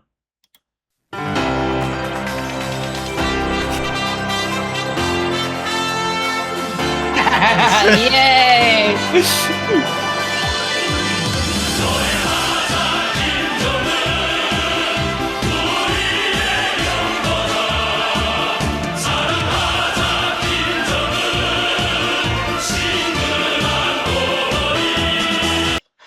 I just had to share. Translates to friendly father Kim Jong-un, by the way. He's such a nice guy. He's such a friendly father. I need to bookmark this so I can use this more whenever there's any North Korea glaze. I love the comments on this because a lot of them are so glazy. Like this one, my alarm clock every morning. And this, to be fair, not a bad point. You know who's not in the files? You know? I mean, yeah. I suppose you're not. I don't think he is. This one is CIA agent spying on you while you play this banger. With the guy in front of the computer. Okay. Anywho. Oh god, I hate that the song is about glazing the dictator of North Korea. It's kind of a fire song, such a banger, though. It's kind of a banger. Yeah. Yeah. Yeah, honestly, hey, that Red Sun song, kind of a banger. Yeah. Hey, there's a lot of I acknowledge that a lot. There's a lot of Christian songs that I low-key think are bangers. God's not dead. He's surely alive. He's living on the inside, roaring like a lion. That's kind of peak. Roaring like a lion. That's fair. Yeah. He's roaring like a lion. I think God's roaring like a lion. Hey, you don't know. None of us truly know. But and then there's also some American songs, like some Go America songs, where I'm like, hey, that's kind of fire. America! Yeah, fuck yeah! Yeah, exactly. What is it? Suck my butt and lick on my balls. Yeah.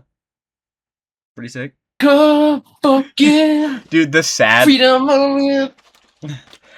I that movie was such a it's a guilty pleasure because I think the movie's really funny, but like how apologetic it is to America makes me sad. Have you seen that movie? I have, like, once. Okay, it was very much like sometimes you just gotta let America fuck up other countries, and it was not ironic. You could tell it was like supposed to be, but I don't know. I thought it was supposed to be ironic. Parts of it were definitely ironic. Parts of it were definitely poking fun of America, but you could definitely tell throughout the movie. I think if you watch it again, you'd agree. Maybe not though. Maybe I'm wrong. But parts of the movie were definitely apologetic to American imperialism. Like they were making fun of all the actors, the Federal Actors Guild, which was kind of funny, or the acronym for that, which is FAG. Yeah, that's what they went by. All right. FAG. Yeah, but oh. Yeah, there you go. God damn it. And it was all them because they didn't want America to go to war, and they were like all these idiots supposedly who were like no war, stop the war, but they were messing everything up and making it so that like North Korea, they were like pro North Korea or something. And I don't know, it just didn't that usual stuff. I get ya. Yeah, it just doesn't feel. That sucks. And also as someone who has seen every episode of South Park, they are kind of, they're very centrist. And when it comes to American wars, they tend to support America. So, yeah, no clash consciousness there. Yeah. Anywho, on to other news. Yes. So the Supreme Court denied Trump's request to overturn Eugene Carroll's case. Obviously. Because why did he even try? I don't know why he That's tried such to a do bad that. Look. I didn't even learn that he tried to do that until there's no way in overturned. hell that Eugene Carroll doesn't have like a ton. Mr. Donnie J. I'm just saying that right now. There's no way in hell. Yeah. So that was really funny to read. That was a surprise. Yeah, because go ahead. Why would he be willing to take such a risk like that? Such an obvious, be like, oh, he's definitely in the fucking. Yeah, that's what I was gonna say. It's already so clear when he's trying to like make sure the files don't get out, and he talks about how the files are a hoax, etc. And he talked about like how before he even got this was before he got elected, and this seems like nothing now, but we were all so surprised at the time. But people who were in support of Trump were just like, oh no, that's normal, that's fine. When he was like, I don't know about releasing the Epstein files because there's so much baloney in there, you know. He said that before getting elected. He said that in an interview on Fox News to Laura Ingraham. I believe it was Laura Ingraham anyway. The other Republicans around him obviously didn't have any balls, because if they did, they're like, he's definitely in the fucking files. Yeah. Well, she's still in support of him, so if anything, it's more evil to ask that question and then get that response and still be in support. But whatever. Anywho, there was a really credible report that came out that troop deployments haven't reduced urban crime at all for obvious reasons. Why would it? Of course. But that was a theory that some people had, I suppose. And Trump was slamming They're just gonna do like drug sales indoors. Yeah. And Trump was. They're gonna be like, "Come over to my house. Come over to my house." And Trump was slamming it, calling it like CNN fake news or something like that, and it wasn't even CNN who did it, which is funny because it's like it's genuinely like talking about politics with like your grandpa, because there's just like a mental wall. Like you say something and then Trump goes CNN fake news. It's like this isn't even a CNN report. What are you talking about? It's just Grandpa Podest. Yeah, like if Donald Trump had a podcast, I would love Donald Trump. I'd be like, this is the funniest guy ever. It's just terrifying that he has all this power, because he's such a moron. The president. It's like Alex Jones, the Redditor in chief. Yeah, exactly. It's like Alex Jones. I love Alex Jones because he's such a psychopath and he's so insane. If he was the president, that would be terrifying. So, that's kind of my feelings on Tucker Carlson. We're good. We're gonna nuke Korea. Yeah, exactly. That's kind of my feelings on Tucker Carlson. Maybe not as much with Tucker Carlson, because unlike Alex Jones, Tucker Carlson is kind of garnering like the youth, and getting a lot of influence over. Well, I don't know. I fucking hate Tucker. I hate Tucker more, honestly. Actually, I don't even know what Tucker's audience is, but he has an audience. I just don't know what they are. He is. After he got kicked off of, he did like weird shit with Putin. Like, sucked his dick a little. Yeah. He did some, like, Russian state TV. Yeah, he did that on his own show. He had a weird binge for a while. Yeah. He was sucking on Putin, and he was talking about how nice Russia was and how it's not like everybody says. Yeah, it was weird. Yeah, they're like, look at these filled shelves. Yeah. Like, it's fucking, like, it's like a miracle. It's like, holy shit, they have bread. One of the most agrarian countries in the entirety of Europe. Yeah, which, to be fair, it's like a lot of right-wing propaganda will tell you that quote-unquote communist countries won't even have filled shelves and bread and stuff like that. So I can see why it might actually come off as a genuine surprise for Tucker Carlson to go to Russia and go like, they are actually a country. But at the same time, no, like you're right. He did glaze the shit out of Russia. But then at the same time, I do think it's funny because on the other note, a lot of Republicans were like, how dare him glaze Russia? Everybody in Russia has to like eat rats because there's no stores. And it's like, okay, that's not true. Kind of like North Korea. Like if you went to North Korea and glazed Kim Jong-un, that would be awful. However, there is like a genuine like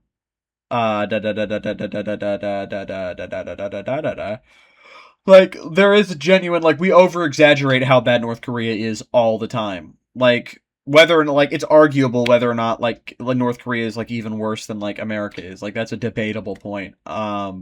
Living there is definitely a worse experience. But like the effect that it has on the world, I would argue America has had a far worse effect on the world than North Korea is. Because at least they keep to their fucking selves, to be honest. I mean, it's because they have to, because they're isolated. That's fair. Yeah, that's fair. Of the world, really. But yeah, I don't know. I think we just kind of I feel like we just use a lot of countries like Russia and like North Korea, which I condemn these countries. I condemn their governments. Condemn is not good. I mean, they force people to make a song about friendly father Kim Jong-un, like he's your grandpa or something. Yeah, that's what I'm saying. I condemn them. I do not condone. I condemn these governments.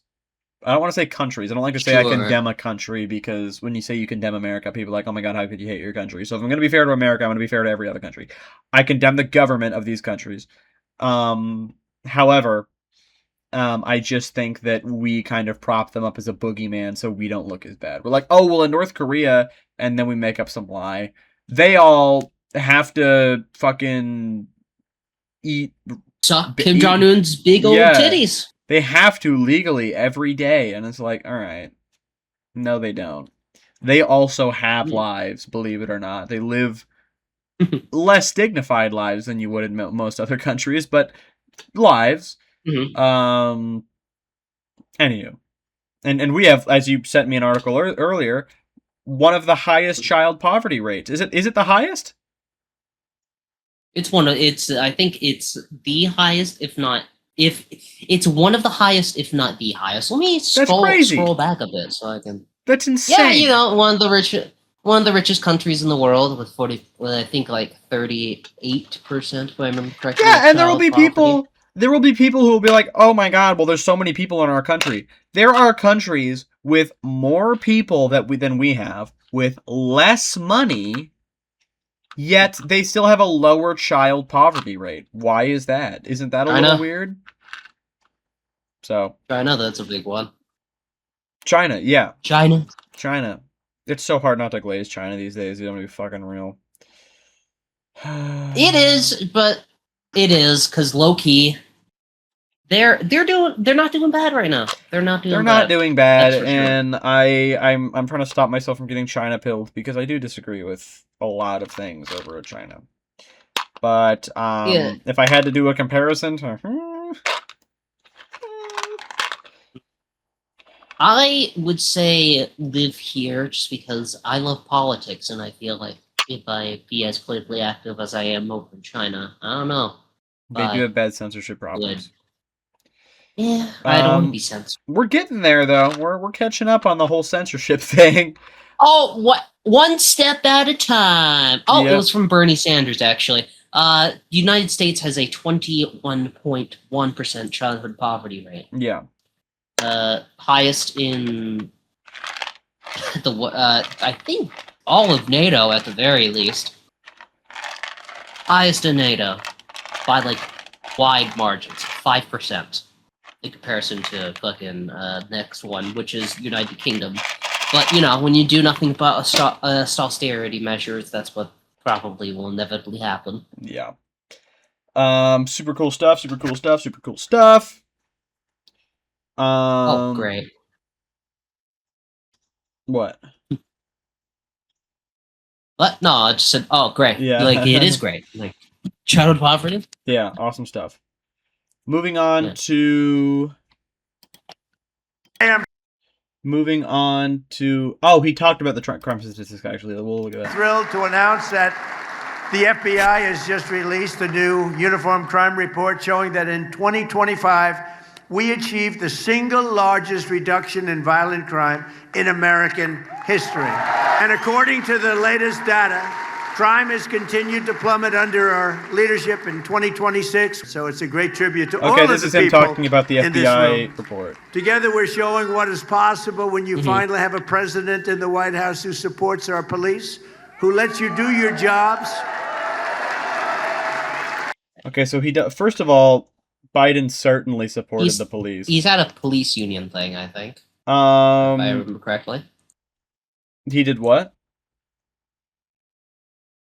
Oh, Biden? Yeah. But yeah, the Donnie J is at a police union thing, or I think or some kind of an academy. I know the speech has been given. Yeah. He just so dumb. He denies anything that goes against him, but anything else, he's like, "That's true."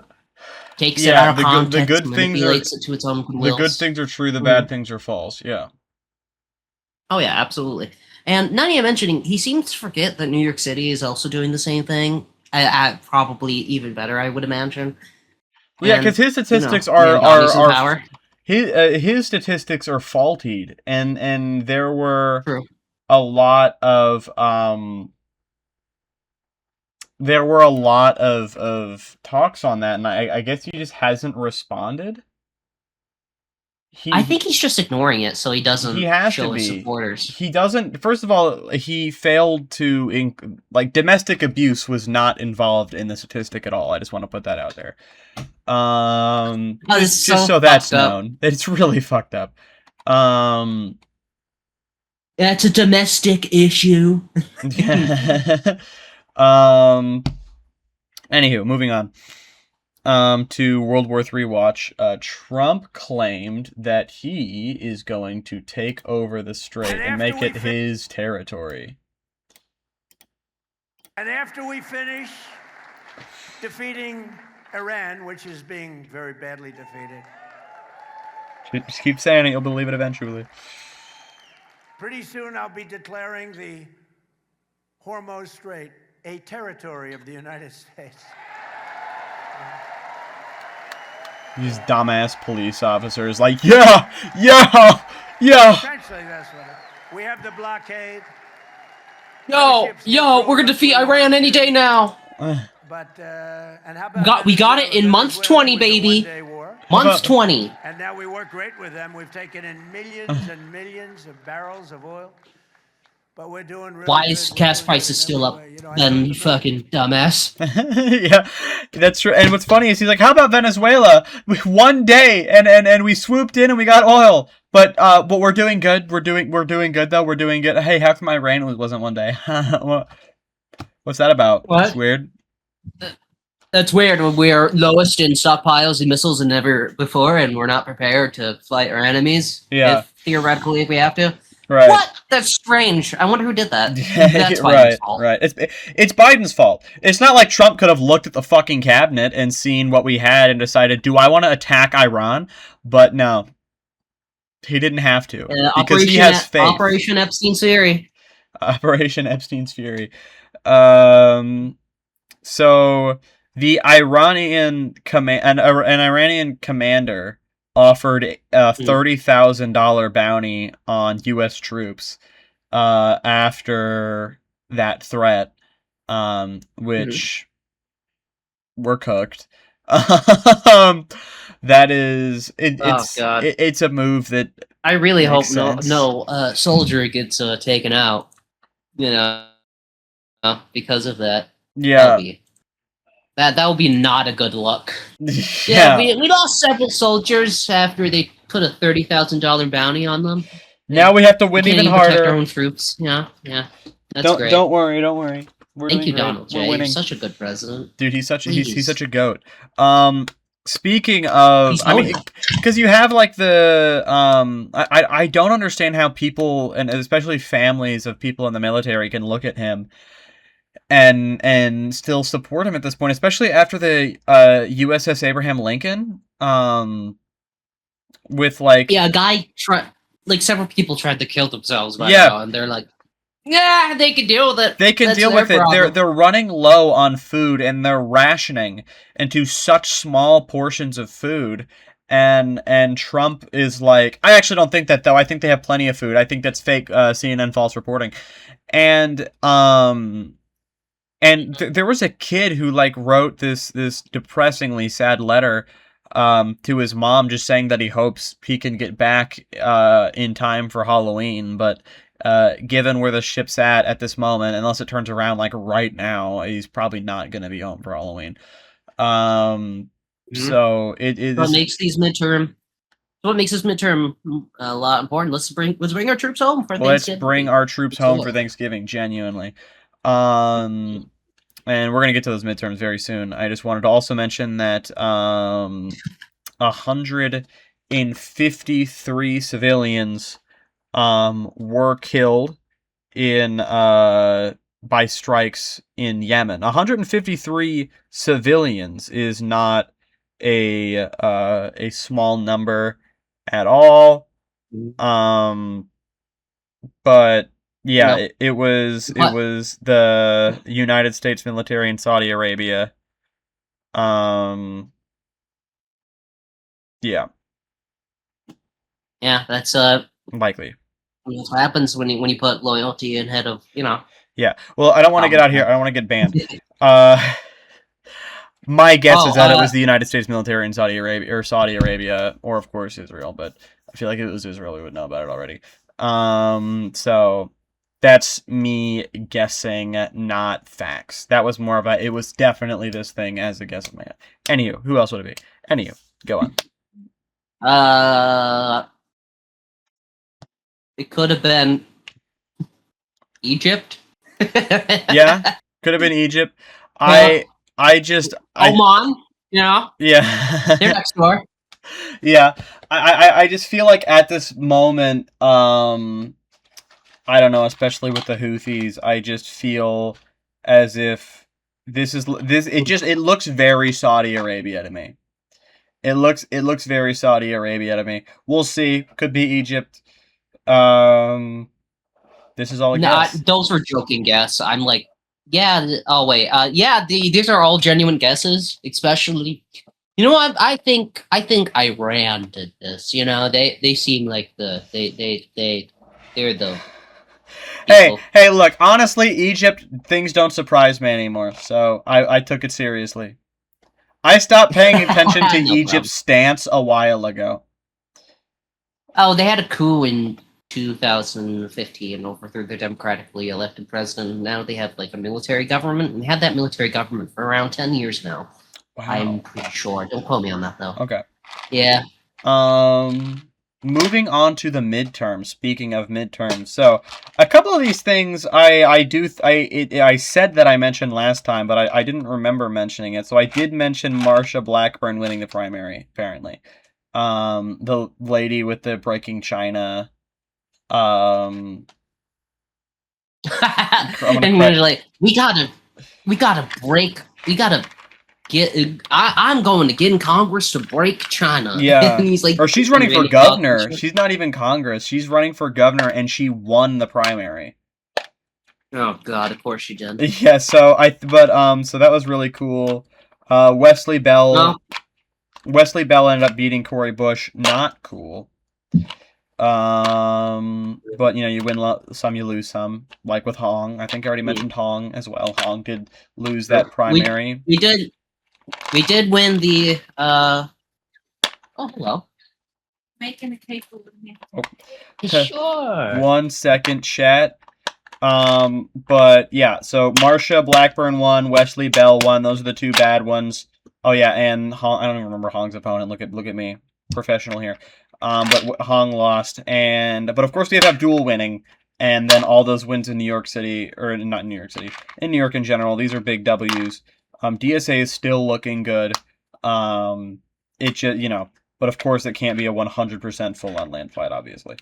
But we're going, we're good. I just always get annoyed when I see establishment Democrats winning. Do you see you got some chocolate chips? It is, but yeah, white chocolate chips, but ooh, absolutely, it is definitely sad, but we do have a lot of victories. Let's not let this stop our momentum at all. Indeed. Don't forget Wisconsin. We won in Wisconsin. There's a primary today with a great representative coming out of the 21st one of the districts in Florida. I can't remember. My goodness, I should. I'm gonna pull this up real quick.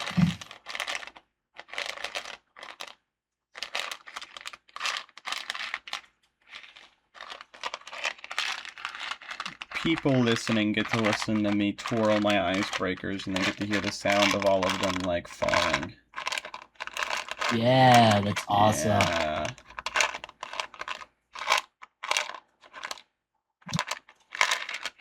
Also, John Ossoff has been popping off recently, which mixed feelings on John Ossoff. But who's John Ossoff again? Oh wait, I remember now. The guy running in fucking Georgia, right? Yeah. Mixed feelings. Why mixed? There's a bit of lib in John Ossoff. There's a little bit of lib. That's true, but he is he is a lib, to be fair. He's a lib. He might be one of the lesser libs of the libs, but he's a lib. So, a lib's a lib.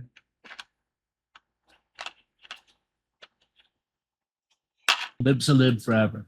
What are you pulling up again? I'm pulling up which what progressives are running in Florida. The primaries are today. There is hold on. Don't tell me. Don't tell me. Don't tell me. There is, what's his name? Fuck. Larkin. Oliver Larkin is running in Florida's, I want to say 25th district. Fuck, I feel smart. Yep, 25th. I'm so smart. There's also another candidate running in. Oh, that's from a long time ago. No, it's not actually. Hold on. There's also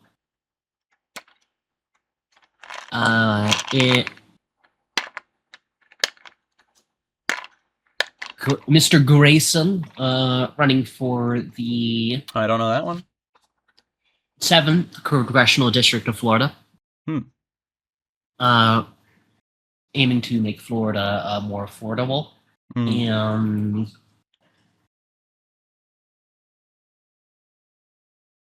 I think that's it. I think that's only 2, but that's 2 potentials right there. Not bad at all. It's also important to keep in mind, though, that Florida has been gerrymandered to all heck, and as a result, Republicans who were previously in red districts may not be in red districts anymore, or blue districts. Excuse me. Thank God, in my state, Mike Rogers won the primary. Because I get Mike Rogers. Isn't Mike Rogers? Do you know Mike Rogers, or is that just Alabamians who know Mike Rogers? I do know some stuff about Mike Rogers. Isn't he like the top Republican guy, or one of the? Yeah, he's one of the big ones. One of the big wigs, one of the big boys. Yeah, you could say that. Or he wants to be a big boy.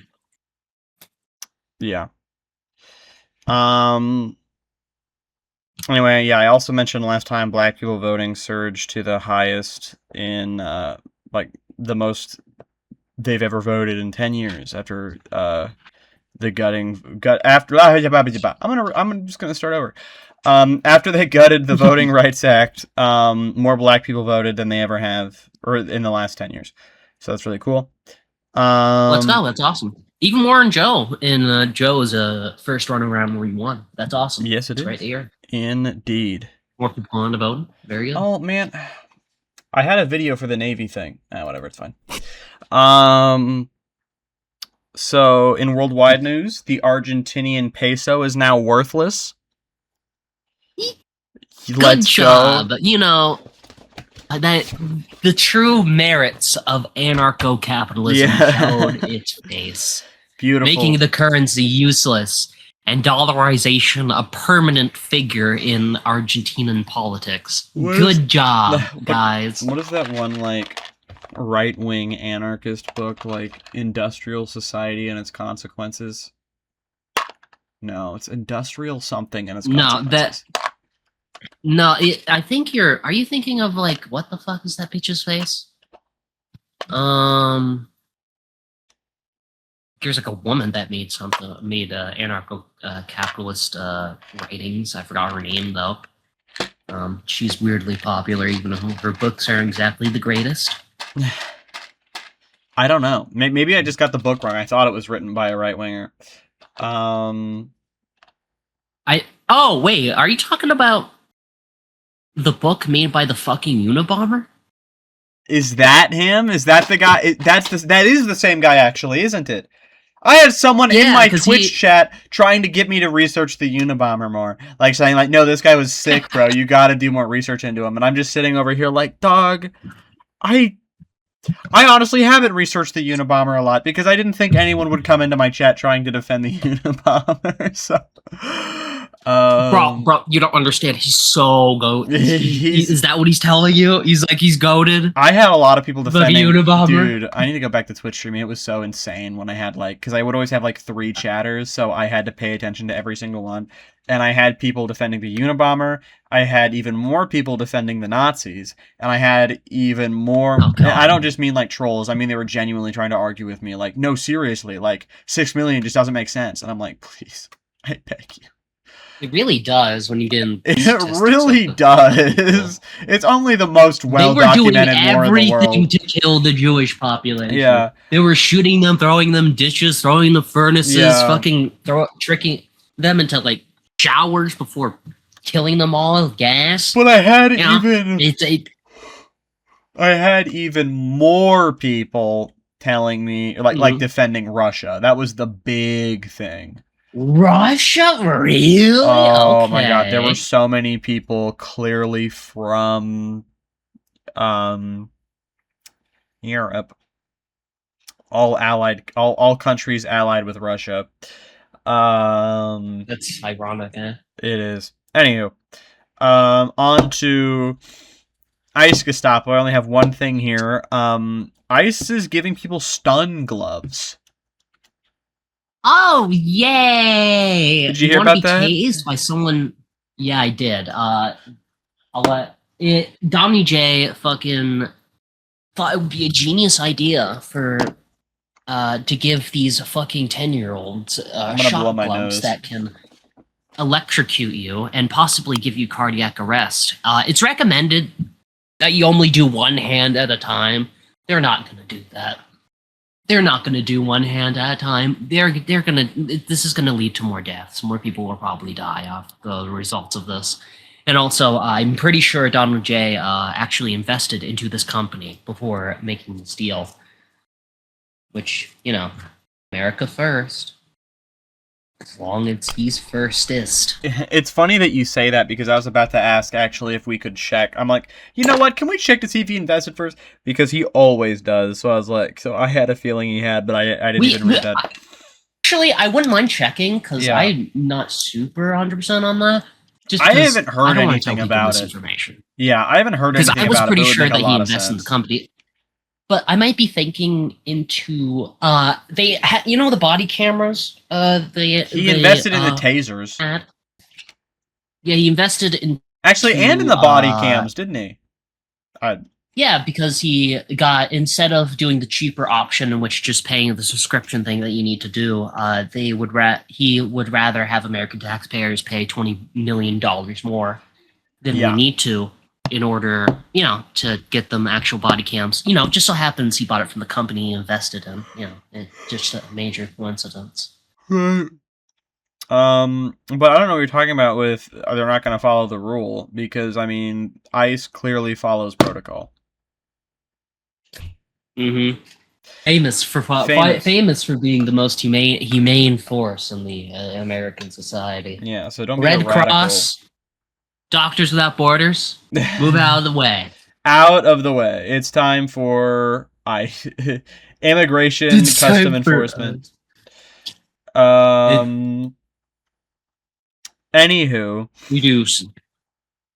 we do support abolishing ICE on this podcast. So, Abdul El Sayed mentioned getting porn on his algorithm or something. And he did. That was really funny. And everybody was freaking out saying that must mean that you're a fucking gooner. Not that it would matter if he was, but let me just pull this up. Honestly, I would probably support him more if he was. So here's a clip here. Muslim, you gotta start with that. They're so racist. Muslim Democrat Senate absolutely. Nominee. Oh god, no. What are they saying? Says his feed is full of OnlyFans models and blames the algorithm. First of all, I get that shit a lot in my algorithm too. And just to put it out there, not to brag. And back when I did watch a lot of porn, I'd be open about it. I would be like, haha, I'm a gooner. But as of now, and as for a while now, I actually don't watch porn. I don't. I love the art. I look at that. Yeah, every now and then I have had people send me stuff, and I like how you immediately jump to animated, so now everyone knows you watch animated porn. Shut the fuck up. No, I don't. I don't. You said you love the art. It's an art. It's artistic. Okay, an artistic interpretation of bodily form. That's all I'm saying. That's true. That's all I'm saying. But people have sent me stuff animated and not, and I'll be like, okay, yeah, that's pretty cool. That's pretty nice. Thanks. But I mean, I don't seek it out anymore. And I mean, if you go on Twitter for 5 seconds, it shows up. And look at this, by the way. These are your average Daily Wire enjoyers. Look at these comments.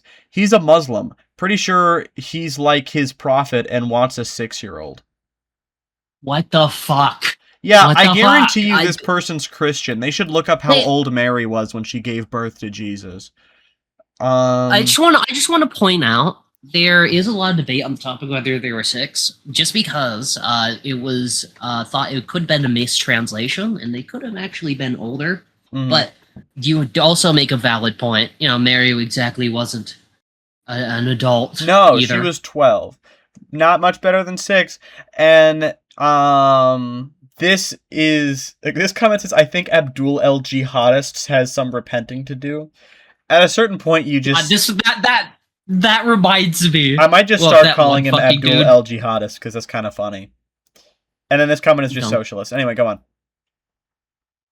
That reminds me of that one dude that was like, so you sexted a 15-year-old woman. Matt Gates. Matt Gates. I talked about that earlier in this episode, funnily enough. The one we recorded last week. Oh, hell yeah. You know, yeah, beautiful Matt stuff. Oh my god. There's just one one video of him like fucking making him cross-eyed and shit, and he's like 50-year-old woman. So fire. Sorry. No, you're good. I love that video. It is edited, and I was so sad to see that, but I wish it wasn't. Anyway, let's see the clip that the Daily Wire thinks is proof that he's a gooner. I actually look at on Instagram, right? Of course, we get served that on your For You page. But then, like, every third video that scrolls on its own is going to be some OnlyFans model. And it's because it clocked me as being a 40-some-year-old man. Which is true, by the way. It's true. Ben Shapiro, yeah, okay. Kibet Phillips, sir, if your Instagram is flooded with OnlyFans models, there's a reason for that. And I'm going to open Instagram after this just to see what comes up, because that's how Instagram is. That's meta. I thought you were against big tech. I thought you agreed that big tech was just trying to go after people's, like, dopamine and shit like that. And that makes sense. Come on, whoever did this, just confess. We promise we won't be mad. We're all trying to find the guy who did this. Okay, that's actually a really good show. I'm not going to lie. That's a really good show, but context is bad. What show was that? I think you should leave with Tim Robinson. Not a right-winger, by the way. He actually did a sketch with... Oh my god, who was it? He did a sketch making fun of people who were against climate change. It was really funny. Abdul scrolling on Instagram. Abdul seeing OnlyFans girls and watching their content. Why did Instagram put all these OnlyFans girls on my feed? That's not how... that's not how... Just because something's pushing... Okay, I'm going to open Instagram right now. Instagram clocks me as a... 19-year-old trans woman. So if I open Instagram, don't look at opening Insta right now. I don't look at okay, so first of all there's a goth girl. Alright, the first thing. I'm sending you the first fucking thing that I saw. Okay. I'm just sending you this right now. And they're gonna say it's my algorithm or whatever, but I'm not scared. Now if I go to search, yeah, it's a lot of it. There's a lot of it. All right, let's see the first thing that you sent me. 4 p.m. Pretty cool. I think it's great. Let me click on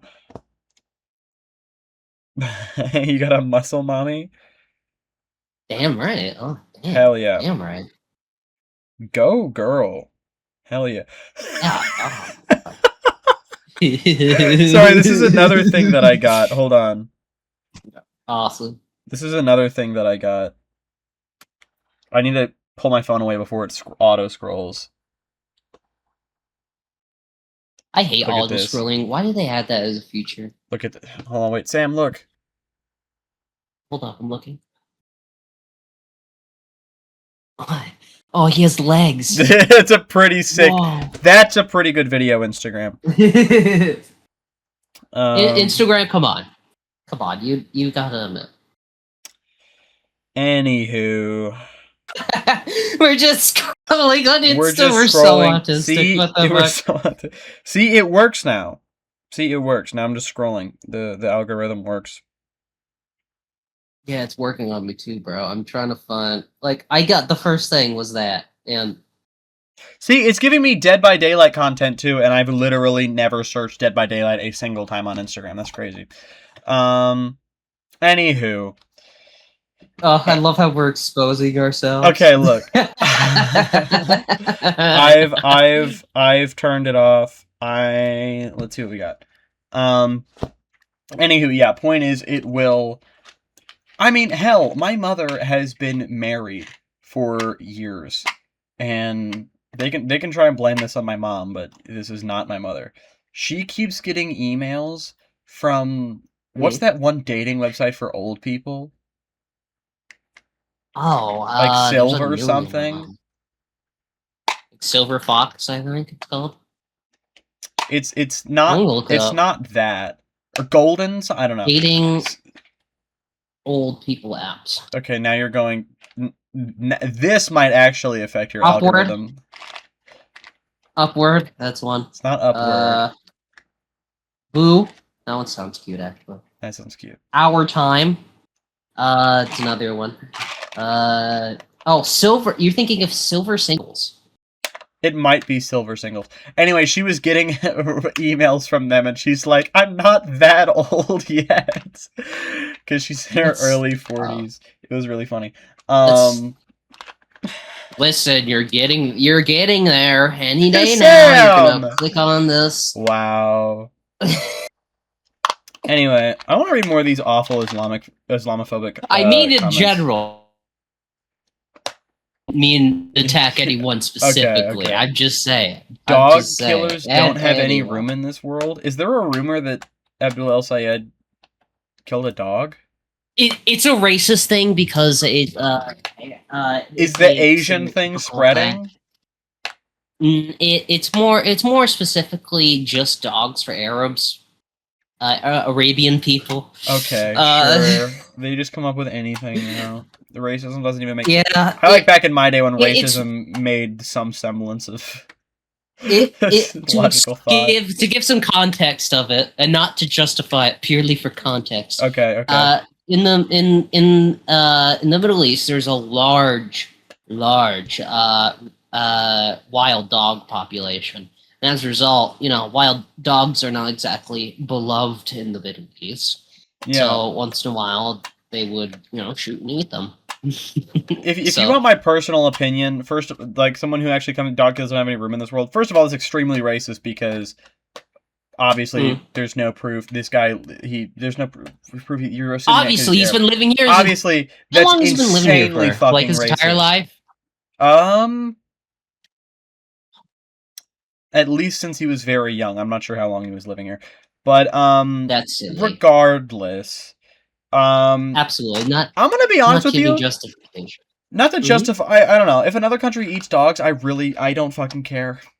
I'm sorry. Yeah, me neither. I can't. Me neither. People eat bugs. People eat bugs. Some folks eat monkey brains. We eat I would try monkey brains. Apparently sweet. We eat bunnies. That's true. We do eat bunnies. I could never. I would sooner look at a dog and kill a dog before I could look at a bunny and chop its head off. I would. Actually, I would rather do neither, but.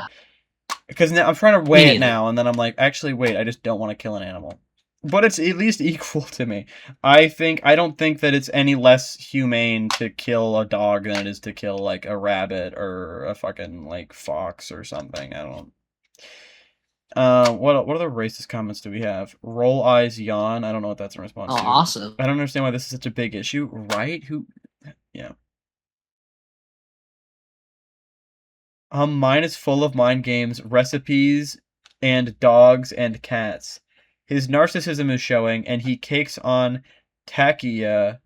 Democrats and liberals lap it up. Do you have brain damage, ma'am? What the fuck does that mean? Ma'am? I only get slice knots in my algorithm? Yeah, okay, you're not a 40-year-old man. Ban APAC? Okay, Slice sick. knots? Awesome. Only goats page? What? Only goats page. Also, you know, half of the people in these comments also have OnlyFans. If not all of them. He's mad they're not all wearing burqas. What the fuck? He didn't even mention they're such cucks. They have to think about this from dude. They've never the had angle they view these people in. They've never had a woman in their life. Oh god, no. It is the algorithm, but the algorithm only feeds you that stuff if you keep clicking on it. He just told him, these people think they know how the algorithm works, but they don't, and it's really funny. Like, they have the basic... Suddenly, when someone complains about it, they're all fucking geniuses and know how algorithms work, and they push up their nerd glasses and be like, oh my like, they know that if you constantly click on something, it will come back to you, obviously. And then they think that's it. That's the whole algorithm. That's it. No. The algorithm knows your gender. Yet you put it in when you create an email. It knows your age. It knows your name. It knows where you live, your zip code, and it knows the stuff that you click on. And it takes all of those things into account when giving you an algorithm. So even if you don't click on anything relating to a certain type of content, if it fits all of those other categories, you're going to keep getting it. So, you know. Absolutely. Which is why I like Chinese TikTok, because it actually gives you stuff just based on... That, I will say, is the best algorithm I've ever seen that's personalized. I only get stuff that I keep clicking on, if that makes sense. Do you like Chinese TikTok? I like Chinese TikTok. That's fair. Okay. Anywho, Jon Stewart cooked Fetterman, so that's pretty cool. Oh, nice! I heard about this. Very interesting. Do you have any videos? For you, oh, thank you. No problem. So for you could agree with them 90%, but Israel is the red line. Absolutely, Israel for me. Like I can't ever turn my back to Israel after where it's at. So and I mean no disrespect on this, but that is not our country. You're saying that these candidates may have great ideas for our economy. They may want to do the exact same thing you want to do in terms of getting money out of politics. They may want to increase the social safety net. They may want to change the balance of power from capital back to labor. But if they don't agree with you on Israel, you don't want them in your party. Well, I don't know who you're referencing to specifically. No, I'm referencing what you just said. Brother, you know. So in other words, Syed or AOC or Bernie Sanders, I assume you agree with a lot of what they say economically. And what I'm saying is, like, if you are a DSA member, if you are a member of a specific political party, run under your own banner. DSA is not a political party. Just gonna put that out there. It's a political organization. Yeah. We're not a party officially. Yeah, and people I can say we because a party. People saying and there's a reason they're so scared of this. They wouldn't be mentioning this if this wasn't scary to them. The reason they want people to the DSA to form as an actual party and to just run people as party candidates is because they know that they will lose. If you're not one of the two primary parties, you're going to lose. Which is why they're so terrified, because Democratic Socialists running as Democrats is working. And you know, there's been a million different party switches. The Democrat doesn't really mean anything. Republican doesn't really mean anything because these parties have changed so much over the past however many years. So us changing it again in a good direction is okay. Yeah. Just wanted to put that out there. And now I think Bill Maher said something very... You hate what? No, go ahead. Okay. I was just gonna say I hate this guy, and he's not even that cool anymore. He's not even doing that cool thing where he just wears like a fucking sweatshirt and pants. I he has actually a suit liked on him now. back then. Yeah, now he has a suit on. Yeah, I used to like. Now he's a basic politician. It's lame. It's sad he had a stroke. Yeah. Very insightfully said, the DSA are colonizing the Democratic Party. So just be Democrats if you're going to run under the Democratic Party for that. Why have a DSA party for overall? So run on that, and you all understand. It's just an organization. It's not, we have a two-party system. It's like the Freedom Caucus in the Republican Party. There's Randy Fine and Ogles and all these nutbags that are also part of an area, and Republicans, I'm sure, may not agree with all of them on all kinds of things, but there is no other party. I guess you could try it, but my point is, if you don't disagree with them on a lot of things, why not use some of that energy? And even like Mamdani in New York is DSA, but there are things in the DSA platform that he disagrees with. And I'm assuming there's probably things in the Democratic platform that you might disagree with, but you don't disavow the entire thing. You're literally saying we can all have discussions, except when it comes to Israel, which is not America. It seems like a weird line to draw. So bad. Well, so then, I don't think that's weird. I think what history demonstrates is that when people or a government or people turn their back to the Jewish community, things end really badly, and it's a dangerous. Jewish community and Israel are not the same thing, brother man. They're not. That is not the same thing. No. It's like man. It's like if I have to pick a side for after 10/7 and after Iran, I'm always going to stand with Israel. I'm always going to vote and support whatever that's necessary to protect themselves and to prosecute Hamas, Hezbollah, and Iran too. So for you.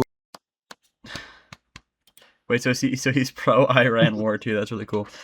Great. Yeah, I don't even have to get into the whole.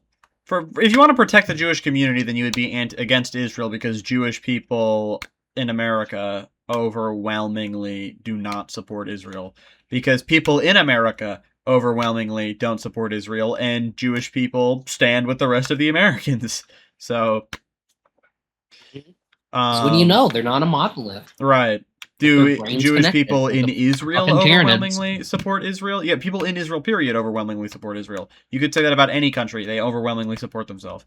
When it comes to Jewish people standing alone, like in other countries, they don't support Israel. They see what's happening, and they're using our name to do a genocide. So, yeah. True. There's a few powers at play that, goes against that. Germany was one of them, but that's because they have, a conservative government, and they did do the Holocaust. They're doing that is an actual overcorrection. People talk about overcorrection in like movies with too many black people. That is an actual overcorrection. They're like, okay, we did genocide against Jewish people. Now we need to let Jewish people do their own genocide. Wait, hold on, no, we can't. We would call it off. It's only fair. They need one. They need to be able to do a genocide back.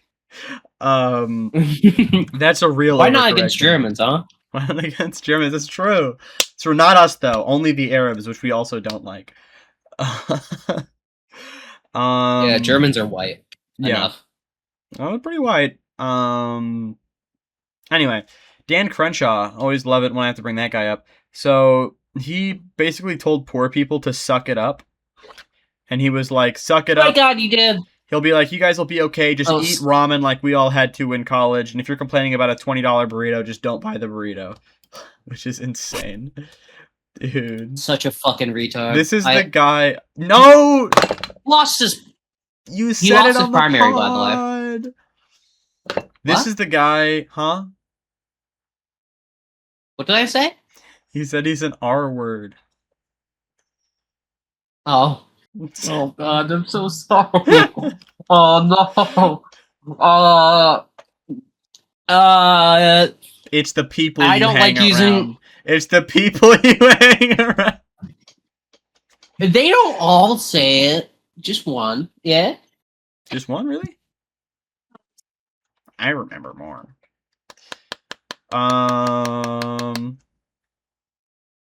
Yeah, I don't say it much at all. I really try not to.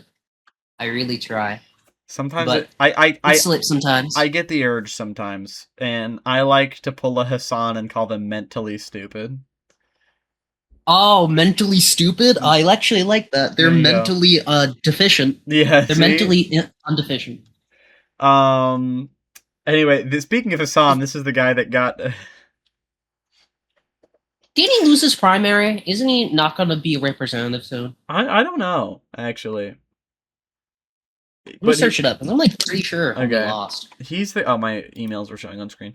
He's the guy who told he was saying something and it was pissing off Hassan, and that's what got him to end up saying that America deserved a certain event.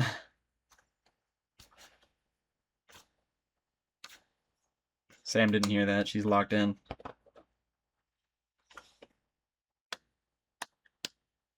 Sam? Sorry. Hello. Hello. Hello. Hello. Hello. Hello. Hello. Hello. Hello. Hello. I'm just looking some stuff. Yeah, he did lose. He's not going to be a representative next election cycle. This is his last one. Because he's a loser, bro. He told you to stop whining about menu prices. That's insane.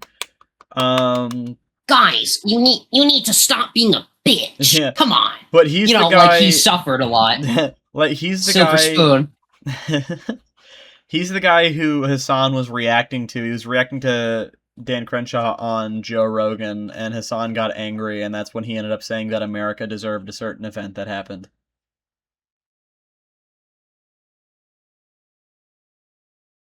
Really? Yeah. That guy? That's who Hassan was watching, yeah. Okay, that's a... Oh, well, that's a blast from the past. Well, I don't feel as bad calling him that word then. A little bit. A lot. I'm sorry. Well, no, he was the one... Okay. Moving on. I'm sorry. I'm sorry. On. I'm sorry. It's okay. It's okay. Like I said, I get the urge, but I just say mentally stupid, and it makes it all better. Moving on to American Watch. Mentally deficient's good. I like the what's the word? The simplicity of mentally stupid. I do like it. It's very simple, mentally stupid. But moving on to American It feels Watch. like I'm drinking. Go on. Hell yeah. What I was gonna say, when I say that, it makes me feel like I have wine glass in my hand and I'm swirling it around. Drinking. Beautiful. All right. Anyway, go ahead. This isn't a political clip, but this is Martha Reeves, and she was I heard apparently being mean to some singers in and she gave her own performance, and I think she's 85. This isn't really news, but I'll go ahead and oh no. Hold on, so proudly we hail at the twilight's last gleaming, who brought stripes and bright stars through the perilous fight. Look at this dude smiling. He's trying not to laugh. Gallantly streaming. Oh no. And the rockets red glare, the bombs bursting in air. Oh, she is draining. The night that our flag was still there. Still there. Oh, she had to catch up. Look at this person. Speed, I'm watching your stream while you trying not to laugh. Oh god, poor fucker.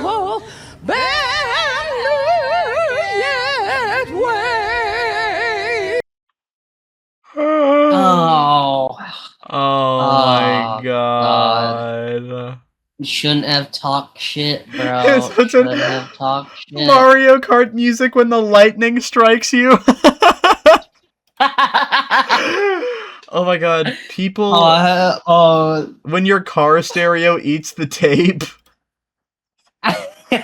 These are too good. Oh my god. No. Hold up. Gotta scroll through a few more. You gotta what?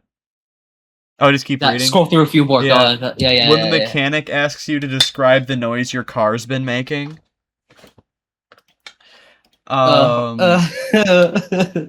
All three of my dogs just left the room in complete confusion and total annoyance. I admire her ability to pick a key and just ignore it. No. That's really funny. My wife played this for me without context. I thought someone strangled a basset hound. What the fuck? Oh my god. Oh, damn. Why you... Homie had to ruin her own legacy. Bro, I'd be like, listen, I know I'm really popular. I'm gonna talk so much shit and then do fucking terribly. Oh my god. Bless her heart. Yeah. Anyway, Anne Hathaway. So she was out here pregnant maxing. Well, of course. And a bunch of women do that sometimes. Yeah. And a bunch of gross right-wing guys were saying it's fake and that this isn't real. Why? Where's their evidence? Why do they have the right to say that they're not pregnant? They just says that this doesn't look right and that this is fake. The belly looks fake. Is this what a fake bump looks like? Why does her tummy look so odd? She's pregnant, bro. Like, what do you want? What do you want? Do you want her to, like, wear something too? I don't know. Apparently, she posted in response, fake hair, real bump. That's actually really funny. It's funny. But yeah, she's the actress for the movie coming out, End of Oak Street. I thought... Bro, we had trans investigation, now we have pump investigation. That's so funny. Oh, they did that for Beyonce and Meghan Markle. That's so funny, bro. Really? No fucking way. What's for this? What photo, they these virgin losers? They've never had a woman. They've never had a woman. They never felt the touch before. No fucking way. Not with that. Yeah, not with that. Not with this weird obsession. This woman has been pissing me off a lot. This is just... Oh my god. She's basically just anti-neurodivergent kids. And we're in American Watch, so I feel like I can do a little drama. I can do a little TikTok drama. But she's gotten into shit recently. Oh, there's all people like reposting my videos and commenting. No big deal. I'm just famous. Anywho, this is on hashtag Christian Talk too, which is really good. Oh, great! Look at the caption. Hold up, guys. We're gonna see the Christian's ability to love and to have compassion for others here. Yeah. Let's see. Let's see. Not let your child be weird. Now, I made a post about this a while back, and it's funny. I've seen a lot of people who have taken it since then and then put their own spin on it. But let me be very clear on what that means. Okay, so now she's going to give... So she's already said this, and people are like, we're not happy with this. So she's going to be like, okay, let me tell you what I actually mean. All right, let's see what she actually means this time. Okay, let's do it. I was a teacher for 20 years. I taught every level. I don't care. Lots of kids with varying exceptionalities. I don't care. Have seen it in the classroom. Let me tell you what you need to avoid. Yes, your child should be unique. Yes, they should have their own style. Yes, they don't need to be exactly like everyone else. However, if your child has habits and tendencies that are causing them to be ostracized in school, they do not have peer relationships, it has gone too far. As the parent, you need to parent them. Your job is not to just love them and let them be however they want to be and send them out, because what you're... That's a crazy way to word that, by the way. I just want to put that out there. Your job is not just to love them. That's a weird way. I know what she was getting at for that line, but that's... Maybe don't word it like that. I don't get what she's getting at with her whole point, though. This whole point is awful and horrendous. I didn't mean don't let them be weird. I just mean don't let them be too weird. They have to fit the mold. They have to fit the social mold. Fuck breaking that shit. If they try to break it, it's gonna look bad on you, and you don't want that. Exactly. You're doing is you're sending them out to Yeah, ridicule and scorn and no positive peer relationships. Instead, you need to lovingly guide them and instruct them from a place of love so that they can go out and make positive relationships. So if your child sweetie, does not have any, you gotta stop with this inflation stuff. It's my kind of god. You gotta stop with this. I keep seeing in your search bar. Look maxing?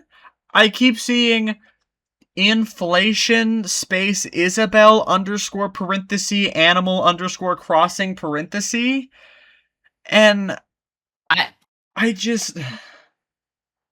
God, we both accept you for who you are. We're just saying that maybe, scale it back a bit, you fucking weirdo. Yeah, anyway, that's enough of this video. You get the point. Fuck that bitch. So we briefly talked on it because I was giving like the rundown of the news, but we didn't end up actually talking about Dr. Anthony Fauci pleading the fifth over 100 times. I don't care who you are. If you say plead the fifth over 100 times, I swear to goodness, it's gonna look bad regardless. This is terrible science communication on his part. At least for me. I don't know. Let's see it. Let's watch the clip. It's Dr. Anthony Fauci in the hot seat. Major fireworks on Capitol In the hot seat? Is this a reference to No Future, Just Bitterness? You don't get it. Anyway. Oh, brother. We have a hot seat. We start out the podcast with a hot take. Anywho. Oh, fuck yeah.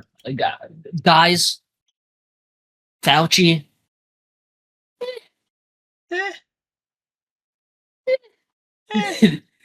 Better. I don't know. We talked about Fauci briefly. I see why people have, I think for me it's like a lot of fatigue, which is the reason I don't really care too much about hating on Fauci. It does look like you're putting on underwear right now. I do have to share. I know you're not. Or it looks like you're putting on pants over your underwear. So I do have to share. Oh, no, I'm putting... She's putting pajama pants over her shorts. Shorts! By the way, not underwear. Yeah. I wear... You could tell if I was wearing just underwear. I only wear one type of underwear, and it's not boxers. Because your fat, giant hog would be laying out. Absolutely. Stretching out for 3 miles and back. Pretty big, guys. I am... Do you mind pausing for a minute? I am being called down. Oh, you're being called? Okay, yeah, I got you. Cool. And we're back for Dr. Fauci. Let's watch. What up? Republicans pummeled the former head of the National Institutes of Health with questions about the COVID pandemic. But on the advice of his lawyers, he pled the fifth repeatedly. As Justin Finch reports, the man once known as the most famous doctor in America is now fighting for his reputation. The man once hailed as the nation's savior got pummeled today as he pleaded the fifth, a grand total of 111 times. What color tie are you wearing? On the advice of counsel, I respectfully decline to answer based upon my rights under the Fifth Amendment to the Constitution. What color is the carpet in front of you? On the advice of counsel, When his attorney attempted to speak up for him. Okay, that's actually really funny that even after they said what color's the carpet in front of you, he still pled the fifth. That's so funny. Oh my god. That's so fucking funny. On the advice of counsel, I plead the Fifth Amendment. It's not an inherent fault of that you are, that you're guilty of the crime that you're being investigated to. But I'm just saying, I get your point. It's not a great look. Doesn't look great. It's not a. Move in from the room. He was expelled from the hearing. Thank you to you for your service to this nation. Democrats came to Fauci's defense. And it is unfortunate that you have been put in the position that you are in today. But the hearing was dominated by Republicans, who hold the now 85-year-old Fauci responsible for mistakes made during the COVID pandemic. You got rich while people were dying. Do you think you were for doing that? What a difference 6 years makes. Thank you very much, Mr. President. In March 2020, as the nation faced the historic crisis, Dr. Fauci's soothing confidence made him an instant celebrity. You are seen to many as a superhero, but you are a human being, and you've been working nonstop. He seemed to be on TV all the time, even talk shows. Brad Pitt played him on SNL. I'd like to thank all the older women in America who have sent me supportive, inspiring, and sometimes graphic emails. His just-released diary, which he kept on his government-issue laptop shows, he relished the fame. Press is going wild with me, he wrote. Very flattering. Truly unbelievable. People naming their dogs after me. But as the death toll rose and Americans suffered under punishing lockdowns and school closures, Fauci's star began to dim. I mean, this guy was wrong about everything. And it's all documented. It is whiplash, right? It's this one figure who is invested with all the trust and hope of America. This is the face of public health. This is the public health response. And now we're seeing the flip side of it in the, extended hangover after the pandemic. On the advice of counsel, I respectfully decline to answer based upon my rights under the Fifth Amendment. Before the questioning began, Dr. Fauci explained that he was pleading the Fifth because he believed Senator Rand Paul and other Republican senators were attempting to entrap him into saying something that could lead to perjury or criminal prosecution. And to be fair, it is the Trump administration right now. That's a fair point. I would probably do something similar, but not into the carpet question. Yeah. Bro, you could say red.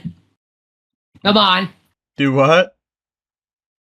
Oh, you could say red to the carpet? Yeah, whatever color it was, yeah. You can say a color. No, he says the opposite. Blue. That would be so fun. On to Mom Donnie. Our goat.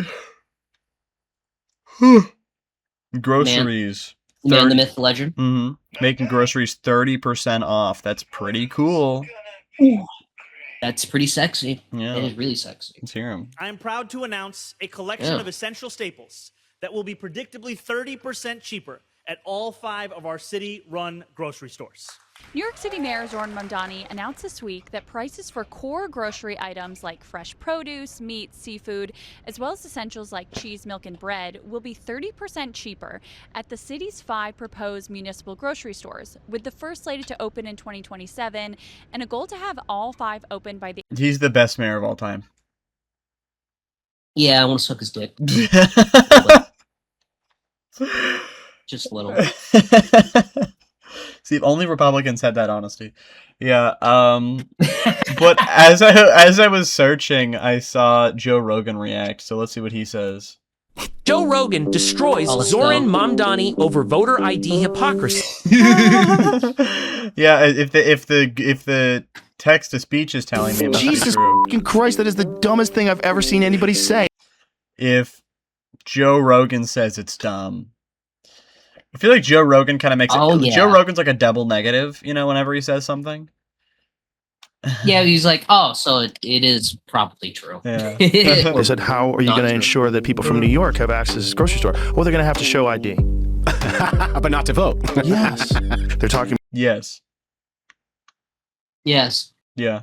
about poor people and people of color. The poor people are the ones who are going to use your grocery stores. So you're going to disenfranchise them from getting access to your 30% off groceries. Wait. What? Wait, so did you just admit that? Wait, also, it works for every form of identification. You can show me, your library card. It doesn't have... Yeah, it has to be a voter ID.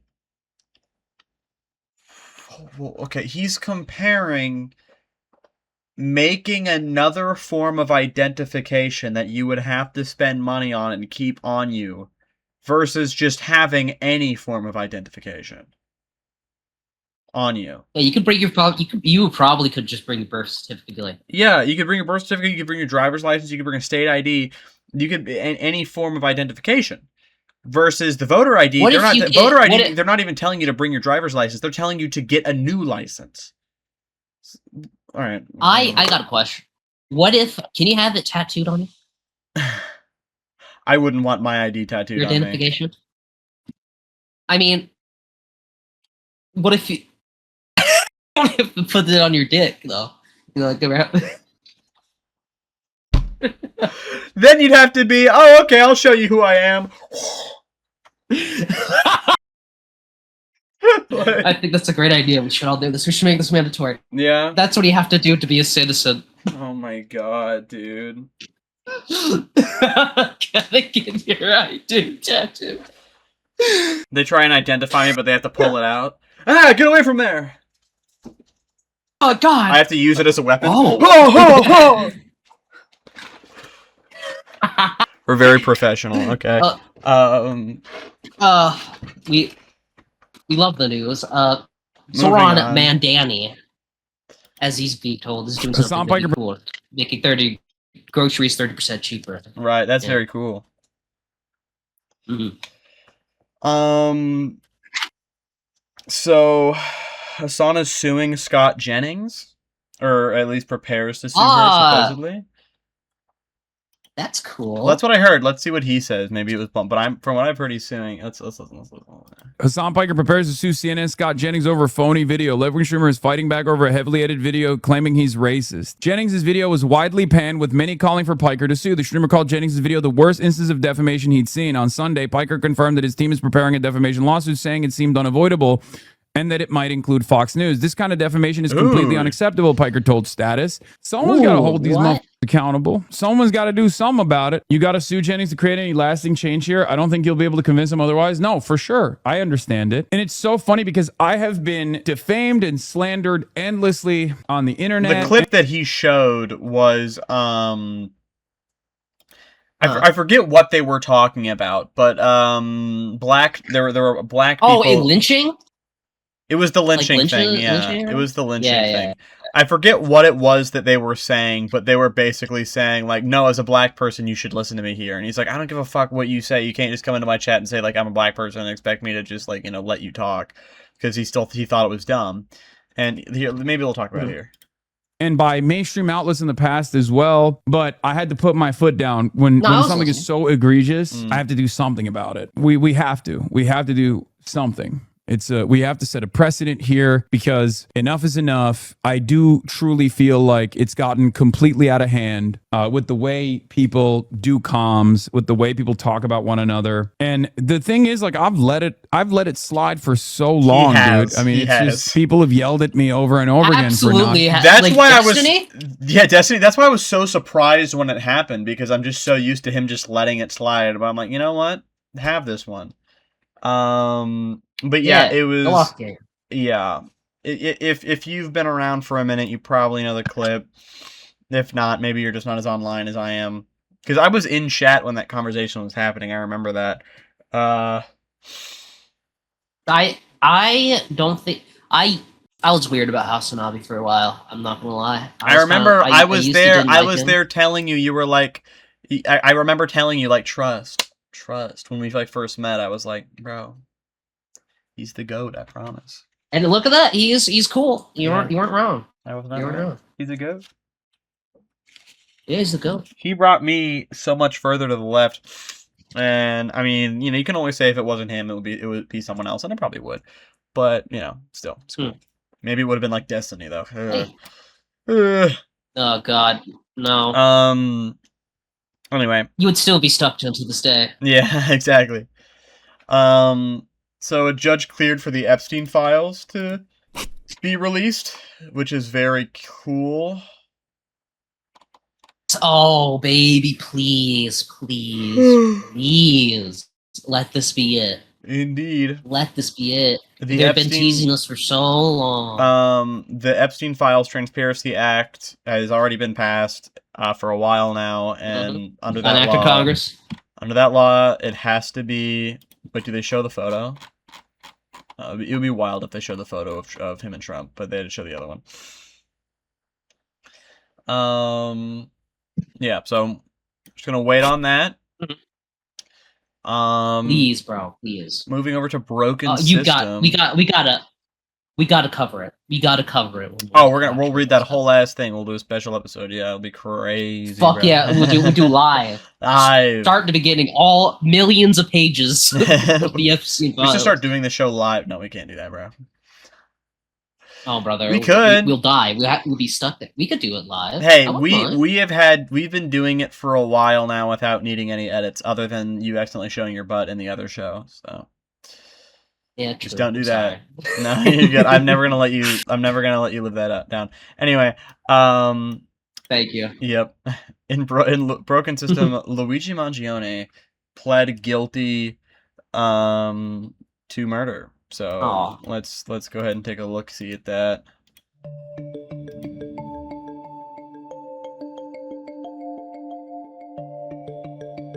Here it is. In November 2024, I traveled from outside of New York State to Manhattan. I then emailed United States healthcare leadership, posing as an investor at a firm managing over $50 billion in assets and requesting information about the conference. Unlike my previous interactions with insurers, I received an immediate response within an hour. That's such funny spite there.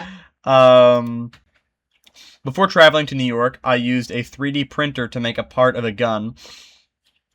I equipped the magazine with the silencer, or I equipped the gun with the silencer and magazine. My travel to New York and email to the United Healthcare. Oh my god, my travel to New York and email to United Healthcare was with intent to shoot Brian Thompson. I shot Mr. Thompson in Manhattan and he died. I knew what I was doing, what is illegal. Damn. Damn. Kind of a goat move though. That's kind of fire. I mean, he went down with a bang, that's for sure. He did. What's this clip? Sorry, go ahead. Well, you gotta allow ads. Oh my god, I remember now. Anyway, never mind. Oh my god, I have to allow. It's telling me. Hold on. It's telling me how to allow ads. Time out. Dude, this is so bad. Okay, is there a way I can allow ads just for this website? I know there's a way to do that. Turn off for this site. Oh, the shield icon for this site. Okay.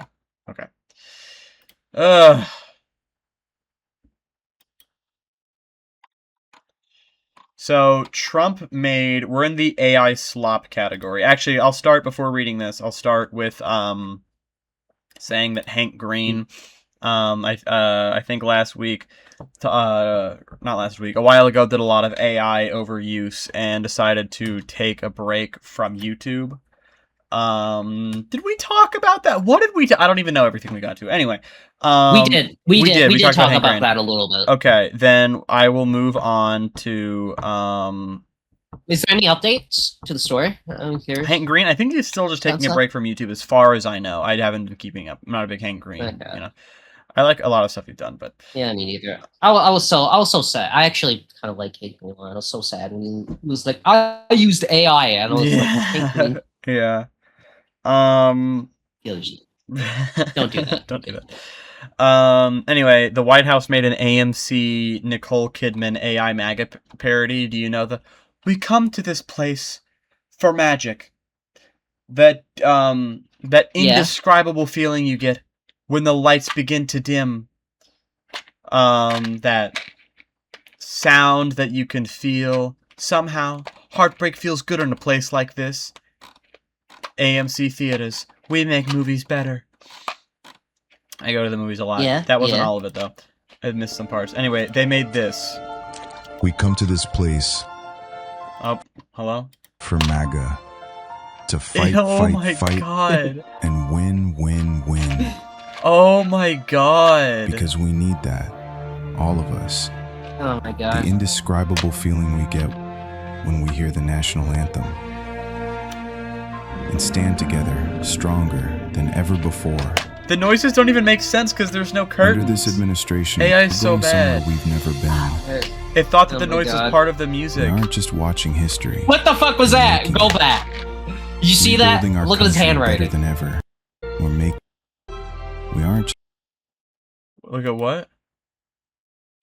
Like, look at I said, look at he was holding a bill or something, and just he watching it looked weird. history. I don't know. We're making. Might just be me. I'll roll it back real quick for you. We'll investigate further. Okay. Okay, that you can see nothing. See? Look at his fucking hand. That's supposed to be his other hand. God! I think it's a real clip, but it's just so bright you can't. I think it's one of his fingers. Just watching. Or is it not? Is it AI? We're making it. I think maybe it looks so bad. It does look bad. That random flashes that go to nothing. Yeah, I think you're right. There it is again. We do victory. An America that is safer. Yeah, we're winning so hard in Iran right now. And any setbacks that stand in our way simply makes the comeback that much sweeter. Welcome to the golden age.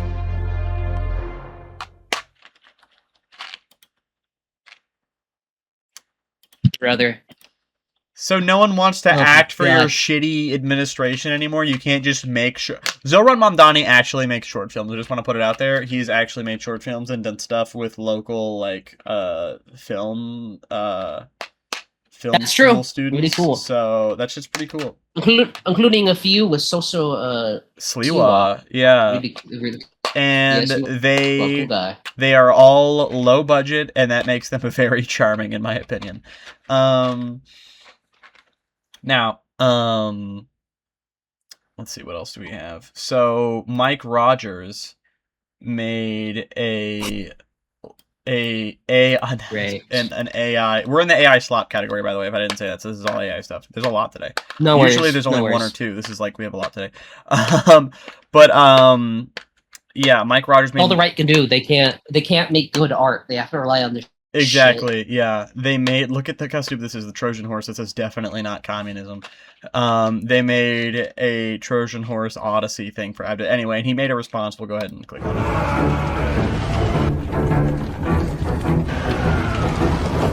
They'll never see us coming. They really think. Oh, this is so stupid. They'll never see us coming. And then it's Bernie, Zoran, and AOC. One works in Vermont, the other works in New York, so I don't know why they would be with House. Yeah. Fucking horse. Also, why are they dressed like this? Is what the fuck are they wearing? That's not what they were wearing in the Trojan horse. And also, they were not that comfortable. Look at Bernie looking like a Roman senator. Yeah. I don't even know what's happening here with Zoran with his like half cape, and then it like turns into leather and then goes back to cape. Yeah. Oh my god. They don't even check these. They don't care. They don't. They really think we're just Democrats. Yeah. I think we're just Democrats. Also, that's so tone deaf because the reason that people voted for them is because they're not just Democrats, which makes that ad so stupid and funny. And he said multiple times, like he's not a socialist, he's a capitalist. Did Abdul say that? He said that a few times. Oh, that's so sad. Anyway, he's goated either way. Yeah. It's weird to be openly a capitalist, but also pro Palestine. That's just like a weird. Anyway, well, think about it. Think about it like this, right? I don't know. I feel like in Michigan, just because it's so purple, I feel like he needs to express that in order to bring in the most people as Michigan, possible. honestly, especially how ironically. Let me finish, because ironically, because of how much shit the Democrats flinged at Al Dual spending, their own funds on that shit. Now they have to make him look presentable because they have no choice but to help him. Honestly, so maybe he's like, I feel like that's why he's doing it. I don't hold it against him. He still wants to do really cool stuff. I get what you mean, but I honestly don't think Michigan is purple. I feel like the Democrats just managed to fumble it a couple times. That's true. Because like they're not. I don't think it's purple. I think it's the largest. It's the state with the largest Muslim population, and they don't want to. They just didn't vote because they don't want people supporting genocide.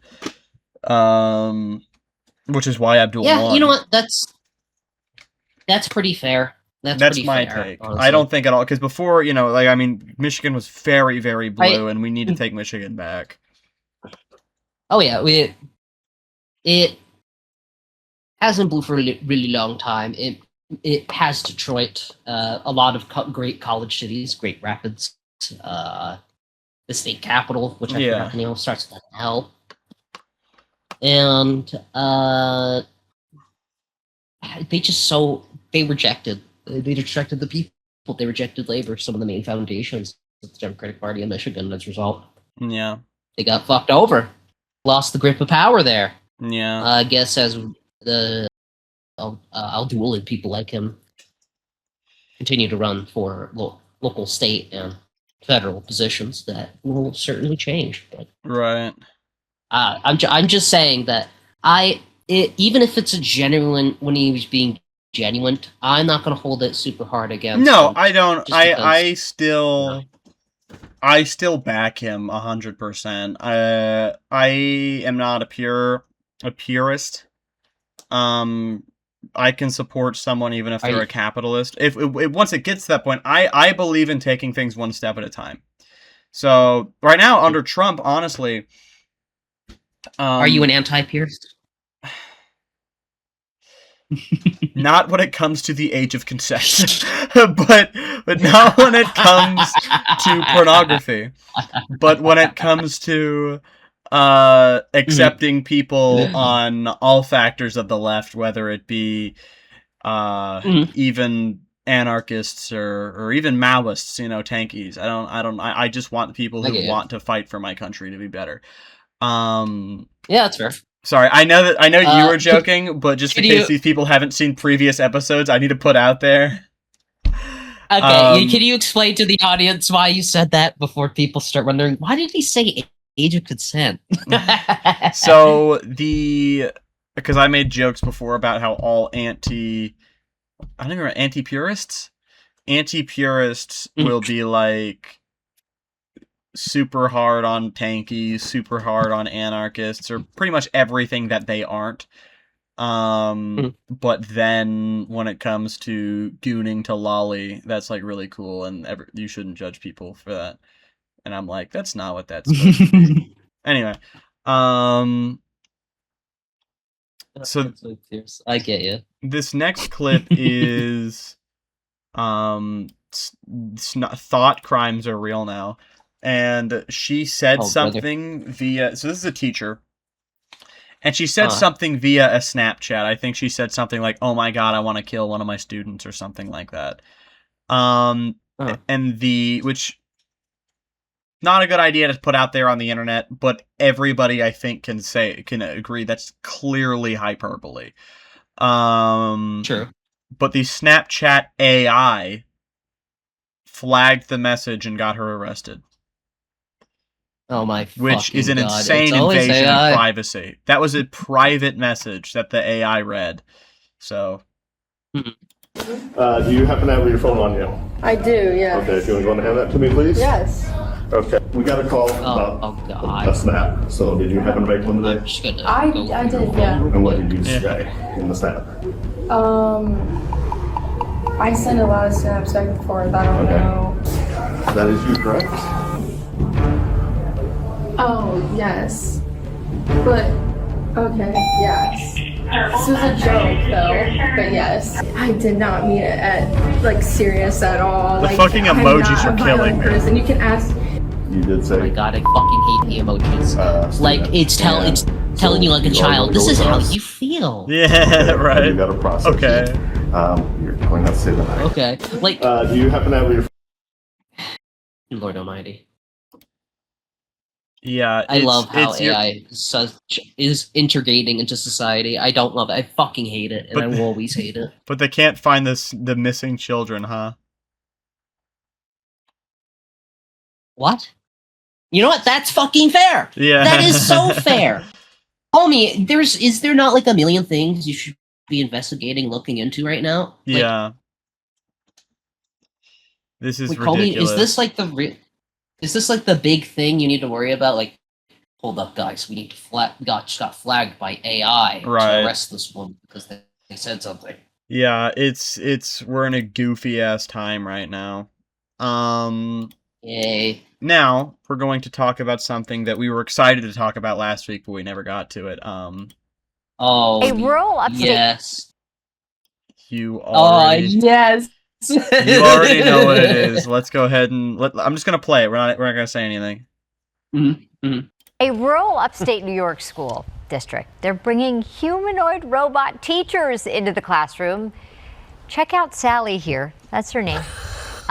These students are going to be. So is she laughing because? See, Sally would give nightmares. If I would... Oh, she said Sally would give nightmares. Yeah, Sally would give me nightmares. Also, as we mentioned on the previous episode, or we didn't say it out loud, but we hinted to it. She looks like a sex doll. Everyone is talking about how she looks like a sex doll. She looks like a sex robot. This is interesting. This is a choice. I wonder if the principal who agreed to this was a man. Oh my god. Oh my god. That's all I'm saying. You gotta let it play. Okay. Oh, absolutely. It's in first grade. They're going to have access to these bots. It has silicone it has silicone skin, long brown hair, it has silicone facial skin? expressions. You can see some upper body movements. I think she's teaching the kids to count on her fingers. I don't know. In what class is she teaching? School officials say that robots aren't meant to replace teachers. Instead, they serve as classroom assistants. It's part of a pilot program, and the company behind the robot. They're not going to replace teachers. They're just going to replace teacher assistants. So it's okay. Oh. It's okay. Yeah, it's okay. And totally will not eventually God. also replace teachers. Totally not. What the fuck? Oh my god. They hope to deploy a fleet of robot tutors. Wow.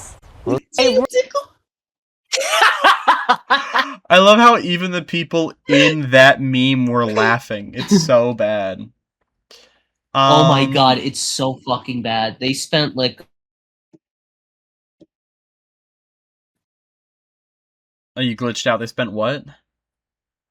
$500,000 on that fucking thing. They spent $500,000? I'm pretty sure. I'm pretty sure. I heard it was over 50,000. I didn't know. Maybe it was over 500,000. I'm pretty sure.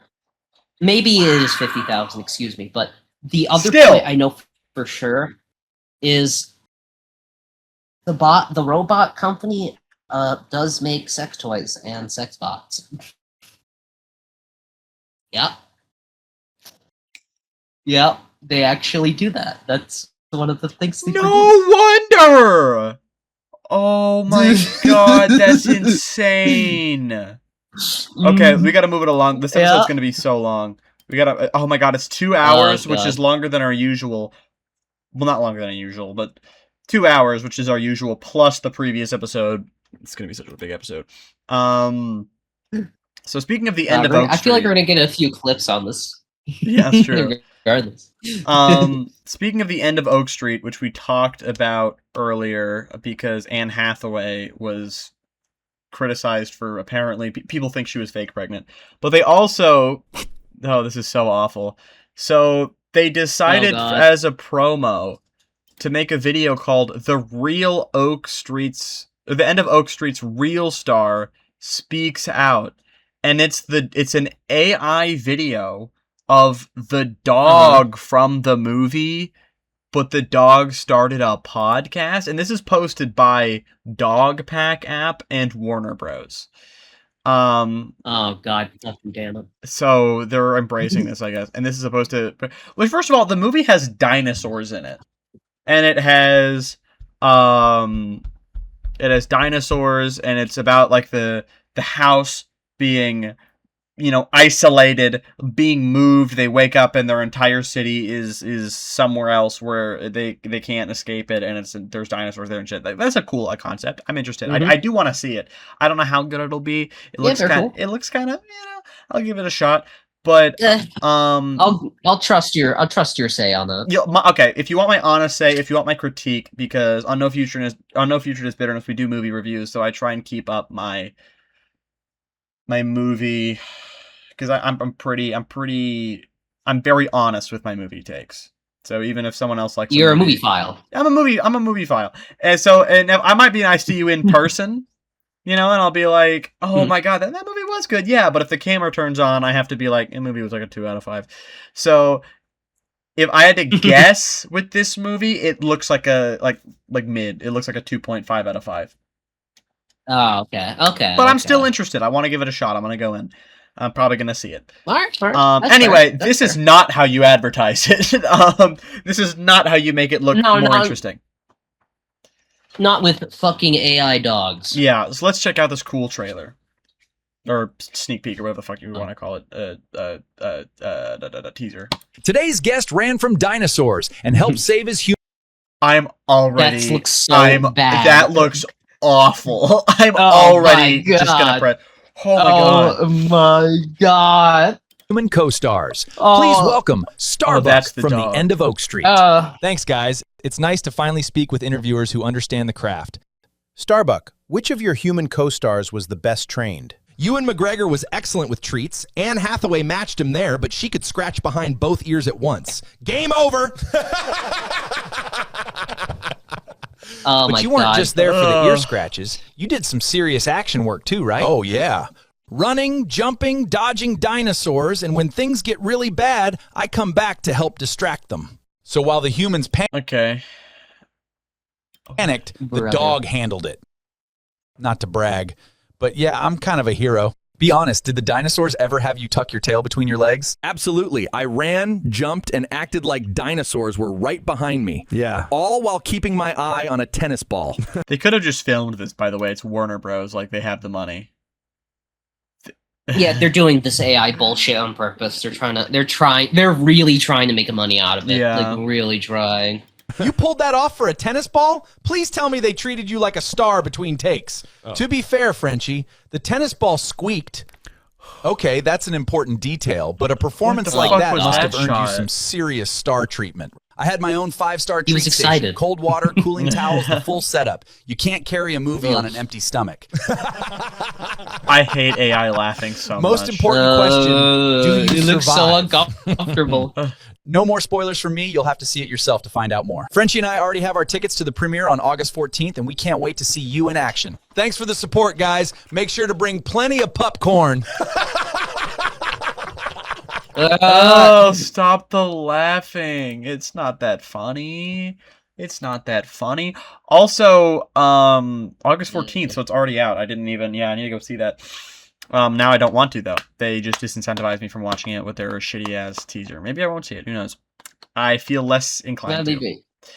Yeah, me too. I don't know about you. That was really bad. That was really bad. That was really, really bad. Yeah, no, we'll see. Maybe I'll watch it when it goes to streaming. I don't know. Maybe I'll see it in hell.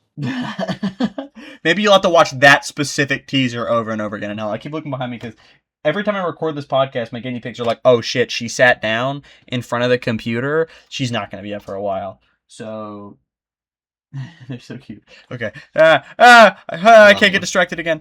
Okay. You're good.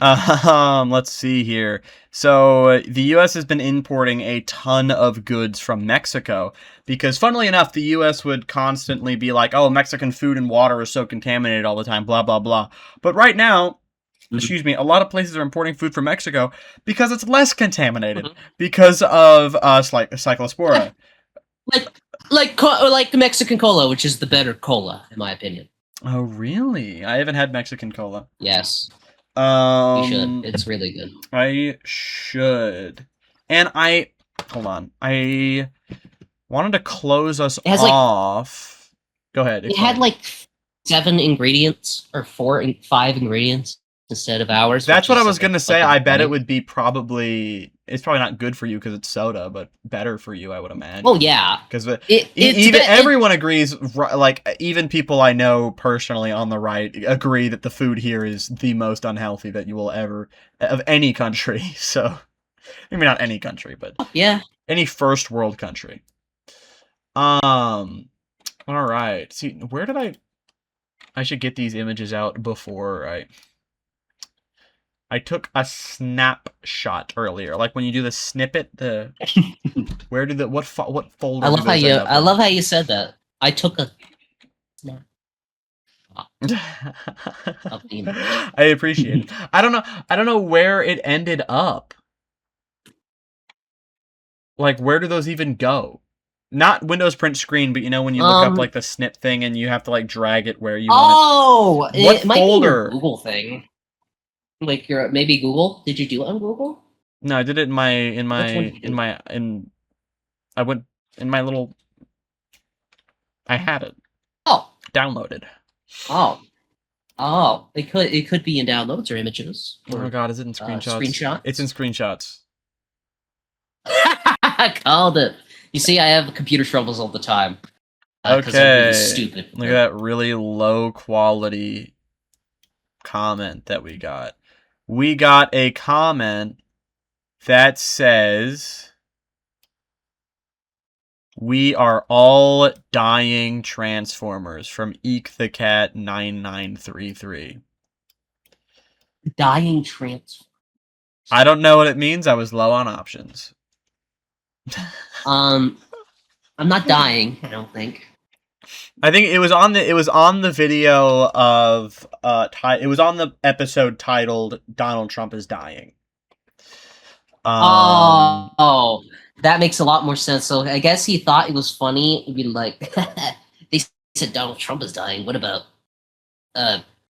your trans? Dying? There's supposed to be a comma there. We are all dying, you Transformers, because we're trans. Oh, okay. Do you think that's what it means? I was wondering. Maybe. This is our biggest fan of the show, and they're like watching this crying right now, like, it's not what I meant.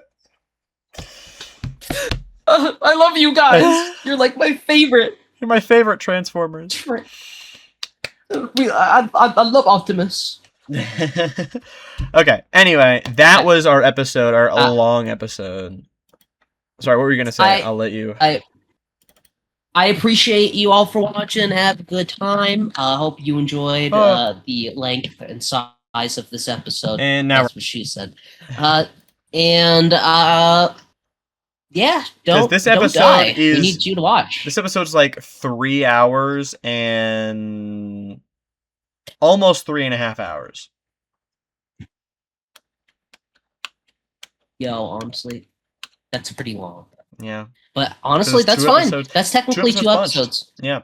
So, because our episodes typically are anywhere between 1 hour and 45 minutes to 2.5 hours. So, yeah, it makes sense. Anyway, thank you guys for watching. Yeah. We will see you guys on the next episode. Next week on Tuesday. As always. Hey. Don't forget, subscribe to the channel if you want to see more. We have other cool podcasts too, like does she know any of them? Distance Can't Stop Us. Stupid Debates. Very important debates. Very important debates. And the one I have with Wes. Yes, I know. I'm bad. No Future, Just Bitterness. It's No Future, Just Bitterness. This is No Future, Bitterness.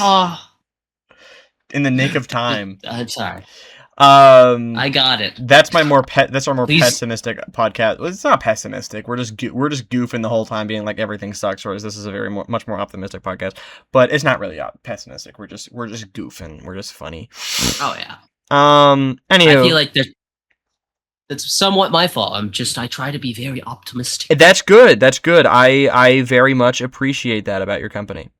Thank you. I try. Yes. All right. Thank you guys for watching. See y'all next time. Bye bye. Goodbye.